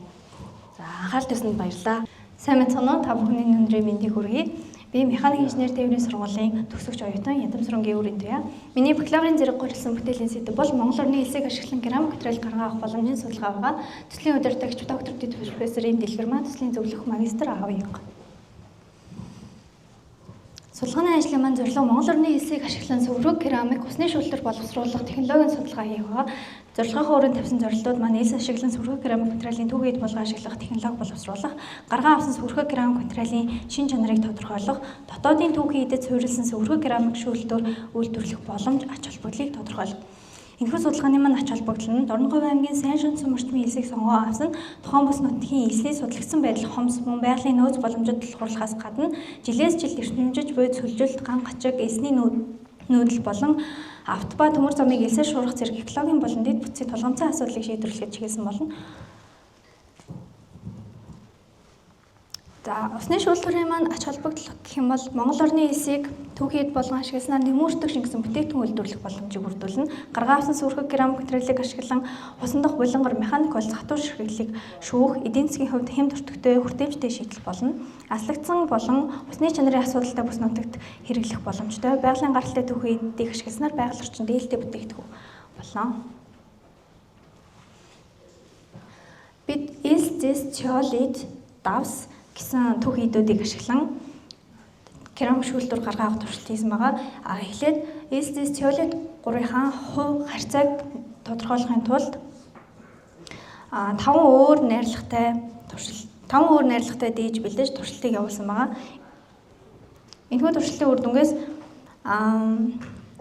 элс 70%, зис 10%, теолит 20% орсон дээж маань хамгийн сайн үзүүлэлттэй байсан учраас энэхүү найрлагаар дээжийн найрлагыг оновчилсан байгаа. Үүний дараагаар бид технологийн горим тодорхойлох 2 хүчин зүйл туршилтыг явуулж технологийн гормоо 500 градус Цельс хүртэл 5.5 градус минут, 500-аас 700 градус Цельс хүртэл 2.2 Цельс минут, 700-аас 900 градус хүртэл 6.7 Цельс минут гэж технологийн гормоо тодорхойлсон. Үүний дараагаар бид усны шүүлтүүрийн туршлын загварчилж энэ загвараа боловсруулж ус шүүх туршилтыг явуулсан. За ингэхдээ бид орон сууцны соргоноос гарах 0.3 мегапаскал даралттай усыг шүүж туршилт хийсэн. За ингээд 0.3 мегапаскал даралттай усыг шүүхөөр 1.8 литр минут байсан. Мөн бид туул голын булангартай усыг шүүж үзэхэд сүрхэг керамик шүүлтүүр нь усны булангарыг шүүх боломжтой бүрэн батлагдсан. Энэхүү эдийн засгийн тооцоо хийхэд нэгж бүтээгдэхүүний нэг ширхэг шүүлтүүрийг боловсруулах үн 12,084 төгрөг. Энэхүү судалгаагаар Монгол орны Дорноговь аймгийн сайн шөнө орчмын байгалийн элсийг ашиглан сүрхэг керамик усны шүүлтүүрийн материал гаргах боломжийг туршилсан. Монгол орны Дорноговь аймгийн сайн шөнө орчмын элсээр сүрхэг керамик материал гарган авах боломжтой туршилтуудаар батлагдсан. Дээжийн найрлагадах материалуудыг тэрэмдэж ширхэглийг нарийн болгосноор материалуудын хоорондын холбоос илүү батбөх болж батбөх чанар 2 мегапаскалаас 8 мегапаскал болж 6 мегапаскалаар нэмэгдсэн. Гарган авсан сүрхэг керамик материалын найрлагыг оновчлох туршилтаар элс 70%, зис 10%, цолит 20% байхаар тодорхойлсон. Халаалтын хурд буурах тусам дээжийн их нэмэгдэж шахалтын батбөх өсөх хандлагатай байсан. Мөн нээлттэй сүгийн хувь буурч материалын нэгтрэл сайжирч байгаа нь ажиглагдсан. Гараа авсан сүрхэг керамик шүүлтүүр нь 1 минутанд 1.8 литр ус шүүх чадaltaй байсан ба нээлттэйс нөхцөлд нь өндөр байгаа туршилтаар батлагдсан. Монгол орны элсийг ашиглан усны шүүлтүүр хийгээд манай нөхцөлд нэгж бүтээгдэхүүний үн 12,084 төгрөг бөгөөд ижил төстэй бүтээгдэхүүнээс үнийн хувь 48.3%-аар хямд байна. Анхаарал хандуулсан явдал баярлалаа. Та бүхэнд энэ өдрийн мэндийг хүргэе. За тэгэхээр миний дипломын сэдэв бол шарлагын хөдөлгөөн цоохны хийцийн төсөл байгаа. За шарлаг хийх технологи гэх юм бол ерөнхийдөө тодорхойлогдсон хэдэн гормууд байдаг. Мэдээж махан дээр ирэх дулаан 400-аас 500, мах нүүрсний хоорондох зай 10-аас 15 см. Тэгээд эргэх давтамж нь 15-аас 30 секунд тутамд. Тэгээд 20-40 минутын хооронд шарнаа гэсэн юм үндслүүд байдаг. Ерөнхийдөө шарлаг хийн гэдэг маань ерөнхийдөө дулааны боловсруулалтын нэг процесс байгаа. За тэгээд шарлагны зоохыг ерөнхийдөө дулааны хүйсрээр нь 3 ангилж болдог. Энэ нь болохоор хийн, цахилгаан, нүүрсэн дулааны хүйсвэртэй гэж ангилдаг. Ерөнхийдөө хөдөлгөөнт шарлагны зоохны ажиллагааны зарчим болон даваа талууд байна. За энэ дээр ерөнхийдөө BBQ төхөөрөмжийн зах зээлийн дэлхийн судалгаа гэх юм бол 6-аас 6.3 тэрбумаас тогтмол өсөлттэй 2033 он гэхэд 9 тэрбум болохоор байгаа. Энэ нь бол жилийн дундаж өсөлтөнд 5%-аар тооцогддог. Харин модны нүүрс ашигладаг зах зээлийн хувьд гэх юм бол жилийн 6.4% тогтмол өсөлттэй гэж тооцогддог. Монгол дахь нийт шарлагны импортлогдож орж ирдэг зоохнуудын талаас илүү хувийг хятад зоохнууд эзэлдэг. Манай дотооддоо үйлдвэрлэдэг зоохнууд гэх юм бол зөвхөн 5% л эзэлдэг. Би зүгээр энэ 5%-ыг л ядаж 30% болгох боломжтой юм болов уу гэж хараад жижигхэн автоматжуулалт, механикжуулалт хийгээд шарлагны зоохондоо инженерээ ерөнхийдөө 30% хүргэх боломжтой болов уу гэж зорилгоо. За ерөнхийдөө миний кинематик гэх юм бол маш энгийн. Ерөнхийдөө дэлхийд ганц нэг төрлийн автомат зоохнууд байдаг. Гэхдээ энэ нь бол яг ийм кинематик схемтэй яг ийм ажиллагааны зарчимтай зуух гэж бол байдаггүй. Энэ нь бол яг ерөнхийдөө моторноос гараад жижиг араа болоод жижиг араанасаа цилиндр том араа гэсэн 12 шиг том араатай араа болгон шортой хайрцсан гэсэн үг. Ерөнхийдөө нэгшлсэн цилиндр араан дамжуулгаар шидэж өгсөн байгаа. Тэгээд ерөнхийдөө зуухан доторх термодинамик үзэгдлүүдийг хянахын тулд ерөнхийдөө SolidWorks програм дээр flow simulation хийсэн. Симуляцийн үр дүнгээ ерөнхийдөө баттахын тулд туршилтыг боддоор бас хийсэн байгаа. Ингээд батвхийн тооцоо хийгээд ерөнхийдөө миний сонгож авсан материал бол хүнсний аюулгүй байдал талаасаа IC 304 нээрж ган сонгож авсан байгаа. Энэ нь болохоор хүнсний ган гэдгээр нь хүмүүс илүү мэддэг. Тэгээд энэ гангийн маань хувьд болохоор батвхийн нөөц нь 200 дахин нөөцтэй. За тэгээд ерөнхийдөө миний хийсэн төсөлсөн зуухны ажлын зураг байна. Эндээс яг ингээд харуул илүү тодорхой харагдах байхаа. За энэ болохоор хийх үйл явц нь тэгээд туршилтаа хийсэн. Туршилтыг бол 2 удаа хийсэн. Эхний удаагийн туршилтаар зөвхөн ачааллыг аваад ажиллагааны хэвэн байна уу гэдэгт илүү чиглэсэн. Дараагийнх нь болохоор ерөнхийдөө энэ ажиллагаа хэвэн байна гэж үзээд дараагийн туршилтыг болохоор яг өөрийн хийсэн симуляшнтэй харьцуулсан маягаар яг миний хийсэн симуляшн үнэн байсан уу удлаа байсан уу гэдгийг гаргах зорилгоор хийсэн. Энэ нь болохоор ерөнхийдөө зөрсөн хувь нь гэх юм бол 5% зөрүүтэй. Ерөнхийдөө симуляшн үнэн бод гэж хэлж болно. За зах зээлийн судалгаа гэх юм бол миний нийт өртөг ерөнхийдөө 300,225 төгрөг гарсан. Энэ нь бол яг адил төстэй автомат шарлагны зоохнуудынхаа хувьд бүр 70%-аар бага гэсэн. Тэгээ мэдээж энэ бол ширхгийн үйлдвэрлэл. Энийг бөөний үйлдвэрлэлд нэвтрүүлэх юм бол мэдээж ширхгийн нь бол тодорхой хэмжээнд багасна. За энэ нь болохоор миний зоохондоо автоматжуулалт хийхэд ашигласан зүйлүүд байна. Нэгдүгээр хугацаа тохируулагч, тэгээд 12 вольтын мотор. Энэ нь болохоор хүмүүс хөвчлэн нөгөө аялал зугаалганд явах одоо тийм тогны хязгаарлагдмал байдалд ашигладаг учраас энийг бол 12 вольтоор сонгож авсан. Тэгээд хүчтэй тохируулагчаар мэдээж шарлагныхаа эргэлтийг тохируулна. Тэгээд хугацааны схемийн холболтууд тэнд харагдаж байна. За ингээд анхаарал тавьсанд баярлалаа. Цаанаа механик инженер тээврийн сургуулийн механик инженерчлэлийн технологийн төгсөгч оюутан Маргад байна. Би дипломын сэдвээрээ тусгай зорилтын засгийн хийзийн төсөл гэсэн сэдвийг сонгож авсан байгаа.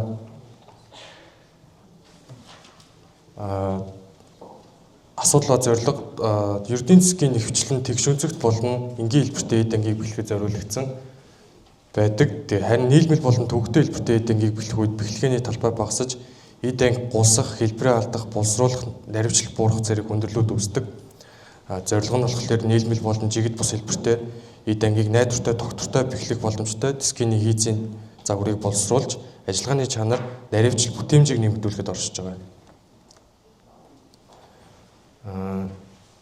Энэ зурган дээр энэ хүслэг дээр болохоор ердийн засгийн тэгээд гидравлик болон хий ажиллагаатай засгийн тэгээд ердийн зориултын засгийн дээр судалгаа хийж үзэхэд ердийн засгийн даваа талын хувьд хэлбэр бүтцтэй, сул талын хувьд 50-30 бага, гидравлик болон хий ажиллагаатай засгийн хувьд их хүчтэй авчин, сул талын хувьд дээр өртөг өндөр.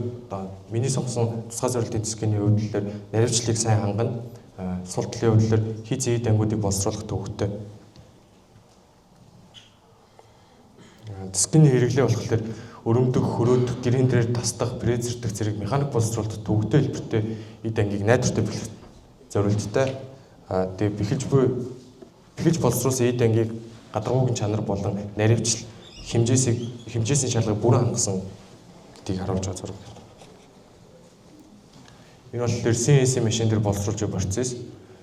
Дискийн техник үзүүлэлт нь болохоор хамгийн их хавчих хөргөн 150 мм, хамгийн их нээх өрг нь болохоор 180 мм, тэгээ винтон голны урт 220 мм. Ашигласан материал нь болохоор 40 маркийн лигэржүүлсэн ган, жин нь болохоор 23.8 кг жинтэй. Ажиллагааны хувьд болохоор гар ажиллагаатай. Тэгээд энэ SolidWorks програм дээр static simulation хийхэд хамгийн их шилжилт буюу хив ажилт нь 1.1 мм, хамгийн их хүчтэй нь 184.7 мегапаскал. Тэгээд аюулгүй нөөцийн коэффициент нь 287 гарсан. Тэгээд энэ хүү симуляцнаас харахад бол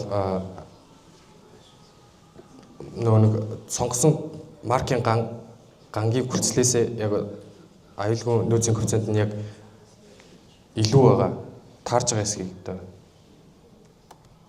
бүтээгдэхүүний өөрийн өртгөн нь болохоор материалын зардал дан ганц төмрөө худалдаж авах өртгөн нь болохоор 400 сая төгрөг болсон. Цахилгааны эрчим хүч нь болохоор CNC машин дээр ажилласан өртөг 400 сая төгрөг. Хөдөлмөрийн зардал нь болохоор CNC програмчлал, боловсруулалт, угсрал, тэгээ хүн цагийн зардал нь сая 500, сая 800 сая төгрөгийн хооронд болсон. Тэгээд нийт өртөг нь 2 сая 300 сая төгрөг ойролцоогоор болсон. Дүгнэлт тэгээд энэ хүү төслийн үрээнд төвөгтэй хэлбэртэй эдингийг бэхлэх зорилготой дискийн хийцийн загвар боловсруулж авчих хүчний болон батбэхийн тооцоог хийсэн. Тэгээд хамгийн хүчлэн 184.7 мегапаскал, шилжилт нь тэг 100-ны 12 мм, аюулгүй нөөцийн коэффициент нь 287 гарсан. Тэгээд үйлдвэрсэн дискийн ажиллагааг дуршихад эдингийг найдвартай бэхэлж хэвээ ажиллаж байсан. Иймээс боловсруулсан дискийн техникийн шаардлага хангаж үйлдвэрлэлд ашиглах боломжтой гэж үзсэн. За анхаарал тавьсанд баярлалаа. Сайн байцгаана уу, энэ өдрийн мэндийг хүргэе. Хүнс үйлдвэрлэлийн технологи хөтөлбөрийн төгсөгч Мишель. За юуны өмнө энэ нэр хүнстэй сургуулийг төгсөж байгаа та бүхэнтэйгээ хамт төгсөж байгаад их баяртай байна. За тэгээ 4 жилийн хугацаанд олон зүйл сурч байж авлаа. Тэрний хажуугаар ерөн сургуульд маань ямар асуудлууд бас байдığım бэ гэдгийг бас энэ 4 жилийн хугацаанд бас харлаа. За тэгээд миний олж харсан асуудал гэх юм бол бид нар шинжлэх ухааны технологийн сургууль байгаа. Бид нар өөрсдөө хүнс хөнгөн үйлдвэрлэл дизайны салбар сургуультай байгаа. Гэтэл бид нар өөрсдөө хүнсээ үйлдвэрлээд оюутнуудыгаа хангаж чадахгүй байна. Манай шүтээсийн 1-р байранд нэг кофе шоп байдیں۔ Ганцхан ширхэг. Тэр кофе шопын одоо зарагдж байгаа бүтээгдэхүүн нь өөрсдөө үйлдвэрлэдэггүй дандаа зүүрөөр ч юм уу гадны ингээ бэкри байгууллагаас бүтээгдэхүүнээ оруулж ирээд оюутнуудтай ингэж одоо хүргэдэг ийм одоо зарчимтай явдаг. За тэгээд өөр бас асуудлууд байгаа нь бас одоо нэг техник одоо төхөөрөмж ч юм уу хүрэгч нь яг ажилтгүй юу бүтээгдэхүүн хизээ орж ирсэн дуусах хугацаанд хизээ гэдэг асуудлууд нэлээд байдаг. За нэмээд хүрэлцээ бага. Хэрэгцээгээ хангаж чаддгүй оюутнуудынхаа бүтээгдэхүүн нь хурдан дуусдаг. За тэгээд бид нар өөрсдөө эмхт нөөц бололцоотой бид нар өөрсдөө одоо над шиг хүнсний үйлдвэрлэгч одоо хүнсний технологич бэлтгэж байгаа сургууль учраас бид нар өөрсдийнхөө нөөц бололцоог ашиглах хэрэгтэй ийм шаардлага байгаад байгаа. За тэгэхээр бид нар дипломынхаа хүрээнд яасан гэхээр Must Bakery гэдэг одоо төслийг бид нэр боловсруулсан. Энэ болохоор шүтээс өөрсдөө нөөц бололцоогоо ашиглаад өөрсдийнхөө нэрийн брэнд бүтээгдэхүүнийг бид нэр үйлдвэрлэх боломжтой гэдэг талаас нь бид нэр энэ төслийг боловсруулсан байна. За бас нэг жишээ харахад бид нэр одоо сургууль дээр гадны төлөөлөгч ч юм уу гадны байгууллагаас хүмүүс ирэхэд бид нар нэг нөгөө ийм одоо шүтээсгээ битсэн нэг цүнх өгдөг, нэг үзэг өгдөг.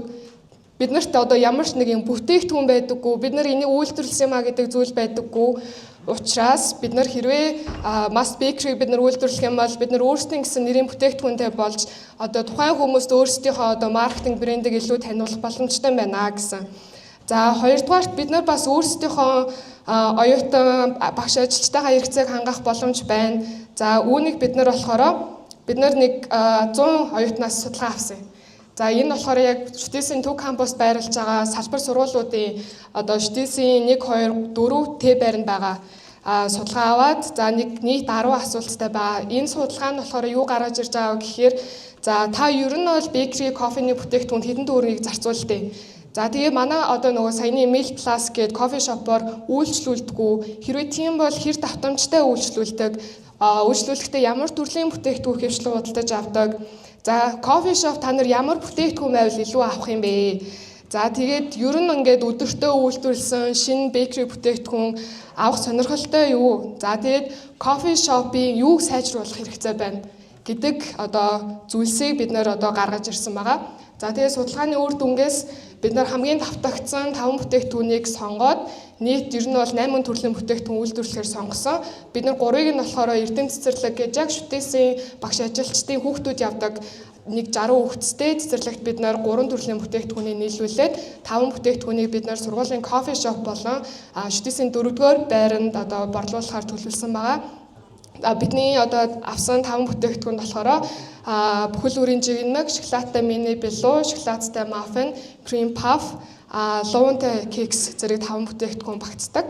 За тэгээ бид нэр саяны судалгаагаараа оюутнуудаас за хэрэг зарцуулт юм бэ гэдэг одоо гаргаж ирсэн дээр бид нэр үнэ ер нь бол за нэг иймэрхүү байвал тогтоох юм байвал одоо оюутнууд авч болох юм байна да гэдэг зүйлийг гаргаж ирсэн.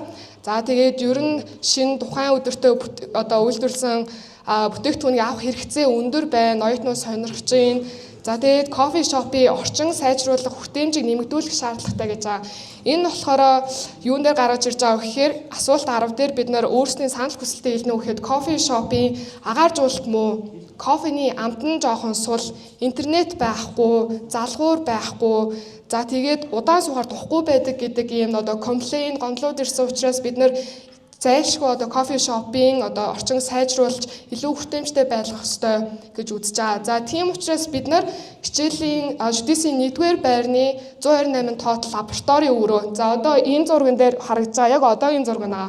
За бид нар энэ өрөөг засварлаад, сайжруулад яг стандартын дагуу эрүүл ахуйн одоо стандартыг дагаад мөрдөд хажуутлын зурган дээр байгаа шиг бид нар ийм үйлдвэрлэлийн, бэкери үйлдвэрлэлийн цехийг бид нар үйлдвэрлэхээр одоо төсөлсөн. За тэгээд дахин төлөвлөлт хийж байгаа болохоор бид нэр дахиад агуулгах хэрэг болсон. Хувц солих өрөө, технологийн өрөө зэргийг бид нар энэ төсөл дээрээ төсөвлөөд бид нар инженерийн дөрвөн зураг бид нар гаргасан байгаа. За технологийн бүдүүвчин дээр ерөнхийдөө энэ 8 төрлийн бүтээгдэхүүнийг ямар урсгал шумаар, ямар төхөөрөмжөөр гарах вэ гэдэг ерөнхийдөө бол гаргадаг байгаа. За тэгээд үйлдвэрлэлийн байгууллага дээр энэ наадлын зураг нь болохоор одоогийн байгаа өрөөнүүдийн дүрслээ. За цаатлага нь болохоор ингэж дахин төлөвлөлт хийсэн шүү гэдэг үйлдвэрлэлийн байгууллагыг бид нар гаргадаг. За үүн дээр нэмээд бид нар усан хангамжийн тойм, за зэрэг одоо инженерийн зургнуудыг бид нар гаргасан байгаа. За миний саяны хэлсэн одоо 8 бүтээгдэхүүнийг бид нар технологийн туршилт гүйцэтгээ за аль нь илүү оновчтой жоор байна гэдгийг бид нар гаргаж ирээд за тэгээд тухайн бүтээгдэхүүн дээр бид нар ямар чанар одоо хяналт технохимийн хяналт бид нар тавьдсан бэ за тэгээд хөдөлмөрийн аюуллах уу юу юм бэ гэдэг бид нар төсөл дээр бүх ажиллагаа хийсэн байгаа. За энэ дээр болохоор бүтээгдэхүүн нь ямар үнээр борлуулах гэдгийг бид нар гаргасан.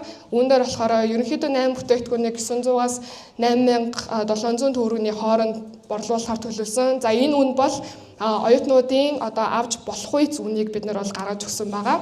За тэгэхээр манай бэкерийн үйлдвэр нь за нийт 7948 багш ажилчдын хэрэгцээг хангах нийт 200 кг. За нөгөө саяны эрдэм цэцэрлэгт за 5 кг. За тэгээд хоногтой нийт 205 кг одоо бүтээгдэхүүн үйлдвэрлэх хүч чадалтай.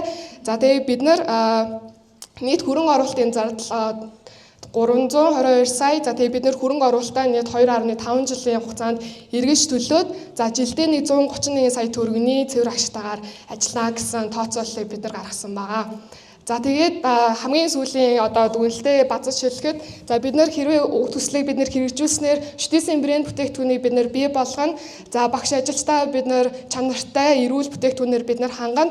За хамгийн чухал нь бид нэр мэрэгжлийн ангийн оюутнуудыг их сургуулийн орчинд хөдөлмөр эрхлэлтийг дэмжих. За тэгээ үйлдвэрлэлийн дадлагыг хийлгэх. За тэгээ кофе шопынхоо одоо үйлчлүүлэгчдийн тоог одоо ихсгээд оюутнууд маань илүү одоо хичээнгүйлэн хичээлээ хийгээд онц дүнтэй сурах нэ гэдэг ач холбогдолтой байгаа. За анхаарал хандуулсан баярлалаа. Сайн байцгаана уу? Та бүхэндээ нөхөн өдрийн мэндийг хүргэе. Хүнс хөнгө үйлдвэрлэл дизайны сургуулийн төгсөгч ламж байна. Тэгээд хагийн хандны гадаргуу хариуцагч бүтээгдэхүүн боловсруулсан судалгаагаа та бүхэндээ танилцуулахад бэлэн болсон байна. Үндэслэлийн хувьд аваад үзэх юм бол хүн өдөрт дунджаас 7-8 цагийг одоо утсаа ашиглаж өнгөрөөдөг байгаа. За үүнээс үүдэлтэйгээр бид шүтээсийн 200 оюутнаас судалгаа авахд бол 89.3% нь бол утасныхаа гадаргууг бол огт ариутгахдаггүй гэсэн судалгаа гарсан. Үүнээс үүдэлтэйгээр асуумжуудын хувьд бол гэх юм бол одоо та утсаа өдөрт ариутгадаггүй тэгээд 0 орсныхаа дараа утсаа ариутгадаггүй гэсэн судалгаанууд авсан байгаа. За тэгэхэд бол энэ 89.3% нь бол утсаа ариутгадаггүй гинэ гэж судалгаа авсан байгаа. За тэгэхээр энэ нь болохоор утасны гадаргуу дээр Staphylococcus aureus гэх мэт одоо эмгэг төрөөлөгч биднүүд бол одоо үржих таатай орчин болж үзээд байгаамаа. За эдгээр нь болохоор цаашлаад ам, хамар, салстаар дамжаад одоо хүний бие орсноороо хомхоо долоох мөн эдээ төрөвсөл гидсний халдварт өвчнүүд үүсэх шалтгаан болоод байгаа. За энийг болохоор статистик мэдээллүүдээр болохоор энийг авч үзээгүй зөвхөн одоо хоол хүнсний хордлого гэж аваад үзээд байдаг. Тэгэхээр энэ бол утсаар бас мөн дамжсан байх үндэслэлтэй гэж үзэж байгаамаа. За судалгааны ажиллагааны зорилтын хувьд гэх юм бол одоо Монгол өргөнд харсан 4 зүйлийн хагийг сонгоо аваад бүтээгдэхүүн боловсруулалт аваад за тэгээд бүтээгдэхүүн боловсруулахыг бол зорилгоо болгоод дараах бол зорилтуудыг тавьсан байгаа. За 4 зүйлийн хагийг бол морфолог шинжээр нь тодорхойлоод дараагаар нь бол ус этанолын одоо спиртийн хандуудыг тус бэлтгээд тэгээ агар бэлт бүш аргаар бол тодорхойлолоод туршилтууд явагдсан байгаа. За арга зүйг бол дараах байдлаар харагдаж байна. Судалгааны материал гэх юм бол одоо Монгол оронд өргөнд харахдаг 4 зүйлийн хаг байна. За энэ нь болохоор зуны улиралтай ургаад бусд улиралт нь бол өөрийнхөө шин чанарыг хадгалаад бол байж байдаг ургамал байгаамаа. За энийг бол одоо 2026 оны 2 сард бол цуглуулан туршилт судалгаанд ашигласан байгаа. За морфолог шинжээр нь бол тодорхойлохдоо бол шинжлэх ухаан ботаникийн хүрээлэн болон шинжлэх ухаан технологийн сургуулийн тус лабораториудад бол шинжилгээг бол гүйцэтгэсэн байгаа. За тэгээд ус этанолд бол ингээд хандлагдсан байдлуудыг бол тус харагдаж байна. За үүнийхээ дараагаар бол бүх дарааллуудыг бол үе шаталтай технологийн дарааллыг бол зургийн хэлбэрээр бол харуулж байна. За бидний туршилт үнэн бодиттой явагдаж байна уу гэсэн одоо туршилтын гол үр дүн бол энэхүү зурагт харагдаж байна. За хамгийн цаана бол ургалт гэд бичигдсэн тэр зураг дээр бол одоо сонголт хижээлт орчин дээр бол бактерийг бол тарьж ургуулсан байгаа. За тэгээд туршилтаа явуулахдаа эерэг болон сөрөг контрол тавьж өгсөн байгаа. Бидний туршилт үнэн бодит явагдаж байна уу гэж үзэхэд бол за нүхлэх аргаар нүхлээд антибиотик тавьж өгсөн эерэг контрол дээр нь антибиотик нь өөрөө бактерийг маш сайн дарангуулдаг тул одоо ингээд бактерийг устгадаг. За туршилт бодиттой явагдаж байна уу гэдгийг бол харуулахдаа тэр хүрээ үсгээд өнгөгүй хүрээ үсгэж байна. Тэр нь бол одоо ингээд бактерийг устгаж байгаамаа гэсэн үг. За бидний хийсэн хандууд бол тэр дээр голын зурагт харагдж байгаа ч юм бол хүрээ үсгээд бактерийг дарангуулдаг. Энэ цаашлаад одоо бол утасны гадаргуу ариутгагч бүтээгдэхүүн боловсруулах боломжтой юм а гэж үзээд ингээд бол 4 зүйлийн хаг авч үзсэн гэсэн шүү дээ. Тэрнээс уйсна хээрта төрлөө бол хамгийн одоо бактерийг дарангуулж исэн бол туршилт судалгаанд бол ашигласан. За энэ дээр бол бас 45 хоногийн дараа бол туршилтыг бас дахин явуулахад бактерийг бол маш сайн дарангуулжсэн технологийн дараалал бол ингэж харагдаж байна. За тэгээд уйсна хээрта хагийг бол ашигласан одоо технологийн ашиглан одоо бүтээгдэхүүн гаргаж ирсэн одоо туршилтын үр дүн бол дэлгэцэнд харуулж байгаамаа. Сайн байна уу? Энэ хүрэлцэн ирсэн 5 хүндийн энэхүү өдрийн хүргэе. Лактоз залгч дрожжийг ашиглан био бэлмэл гаргаа авах микробиологийн судалгаа сэдвийн хүрээнд өөрийн хийсэн судалгааны ажлынхаа үр дүнг танилцуулах гэж байна. Дэлхийд 3 хүн дотмын нэгэнд лактоз үйлдвэрч эмэгтэй гэсэн судалгаа байдаг. Сүүн бүтээгдэхүүнд агуулгадаг лактоз буюу нүүрс усыг хүмүүс генийхаа төвшөнд маш бага ялгардаг. Эсвэл огт ялгардаггүй зэрэг шалтгаанаас үүдэн энэ лактоз үйлдвэрч эмэгтэй хүмүүс олширсоор байна. Монголчуудын хувьд эртнэр үед цагаас сүү цагаадыг хэрэглэж ирсэн ч гэсэн орчин үед түүний хэрэглээ багасантай холбоотойгоор лактоз үйлдвэрч эмгийн хүмүүсийн өвчлөх тоо маш өндөрсөж байна. За лактоз үйлдвэрч эмгийн энэхүү асуудлаа бид тодорхойлохын тулд Монголд аль биесны судалгаа байхгүй учраас бид судалгааны хүрээнд нийт 484 хүнээс судалгаа авахад 36.4% нь лактоз үйлдвэрч эмгийн бага болон их шинж тэмдэгтэй гэсэн судалгааны үр дүн гарсан. За эдгээр хүмүүс зориулсан бид нэр судалгаагаа явуулсан байгаа. За судалгааны ажлын зорилгыг дараах зорилгоор төвшүүлэн зорилтыг дараа нь 4 зорилтоор төвшүүлэн ажилласан байгаа.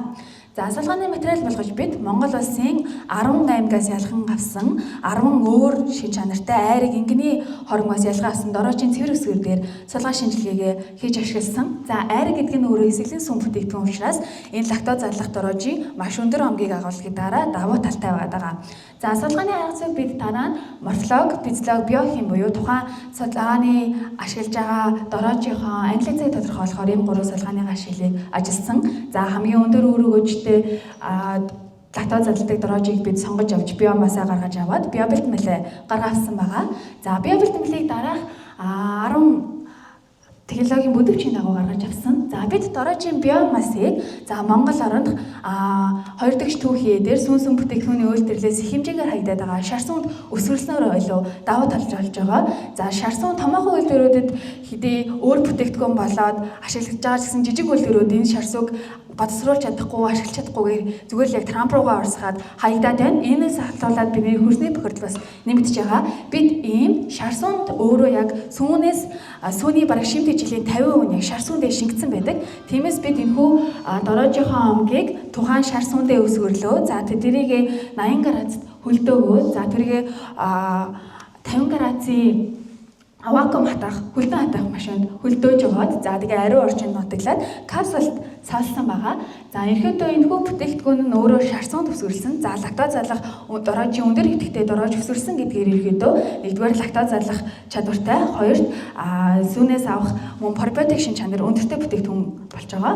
За бидний бүтээгдэхүүн болохоор лактаз энзим байгаа. За бид бүтээгдэхүүнтэйгээ уялдуулаад Монгол улсын стандартын дараах 2 стандартыг баримтлан ажилласан. За манай бүтээгдэхүүн маань 100% байгалийн гаралтай. За мөн Монгол хүний микробиом төгс нэгцэх гэдгээрээ давуу талтай бөгөөд анхны Монгол бүтээгдэхүүн за мөн дотоодын түүхий хэлбэрийн бүтээгдэхүүн ашигласан гэдгээрээ давуу талтай болж байгаа. За зах зээлийн өрсөлдөгчийн тухайд манай бүтээгдэхүүнтэй өрсөлдөх бүтээгдэхүүн нь импортын бүтээгдэхүүн 100% хангагддаг бүтээгдэхүүн байгаад байгаа. За манай бүтээгдэхүүн за ямар нэгэн импортын татвар авахгүй за мөн гаднаас ямар нэгэн түүхий авахгүй гэдгээрээ зөвхөн Монголоос үйлдвэрлэж байгаа Монгол үйлдвэрлэж байгаа гэдгээрээ давуу талтай буюу бидний үнийн мэдээлэл нь бусад бүтээгдэхүүнээс зарцуулаад хамаагүй хямдхан байгаагаараа илүү давуу талтай болж өгч байгаа. За бид нар бүтээгдэхүүнээ эмийн сан болон за хоол зөөж мэргэжлийн эмч зөвлөхүүд за мөн онлайн платформоор дэмжүүлэн борлуулах төхөөрөмжтэй байгаа. За бидний ерөнхийдөө нэг капсул өртөг нь 253 төгрөг болж байгаа. За бид нар саяны нөгөө нэг лактоз үйл төвч хэмжээгийн 175 хүн дээрээ дахин судалгаа бид нар явуулаад та хэдэн төгрөгөөр капсулыг авах боломжтой вэ?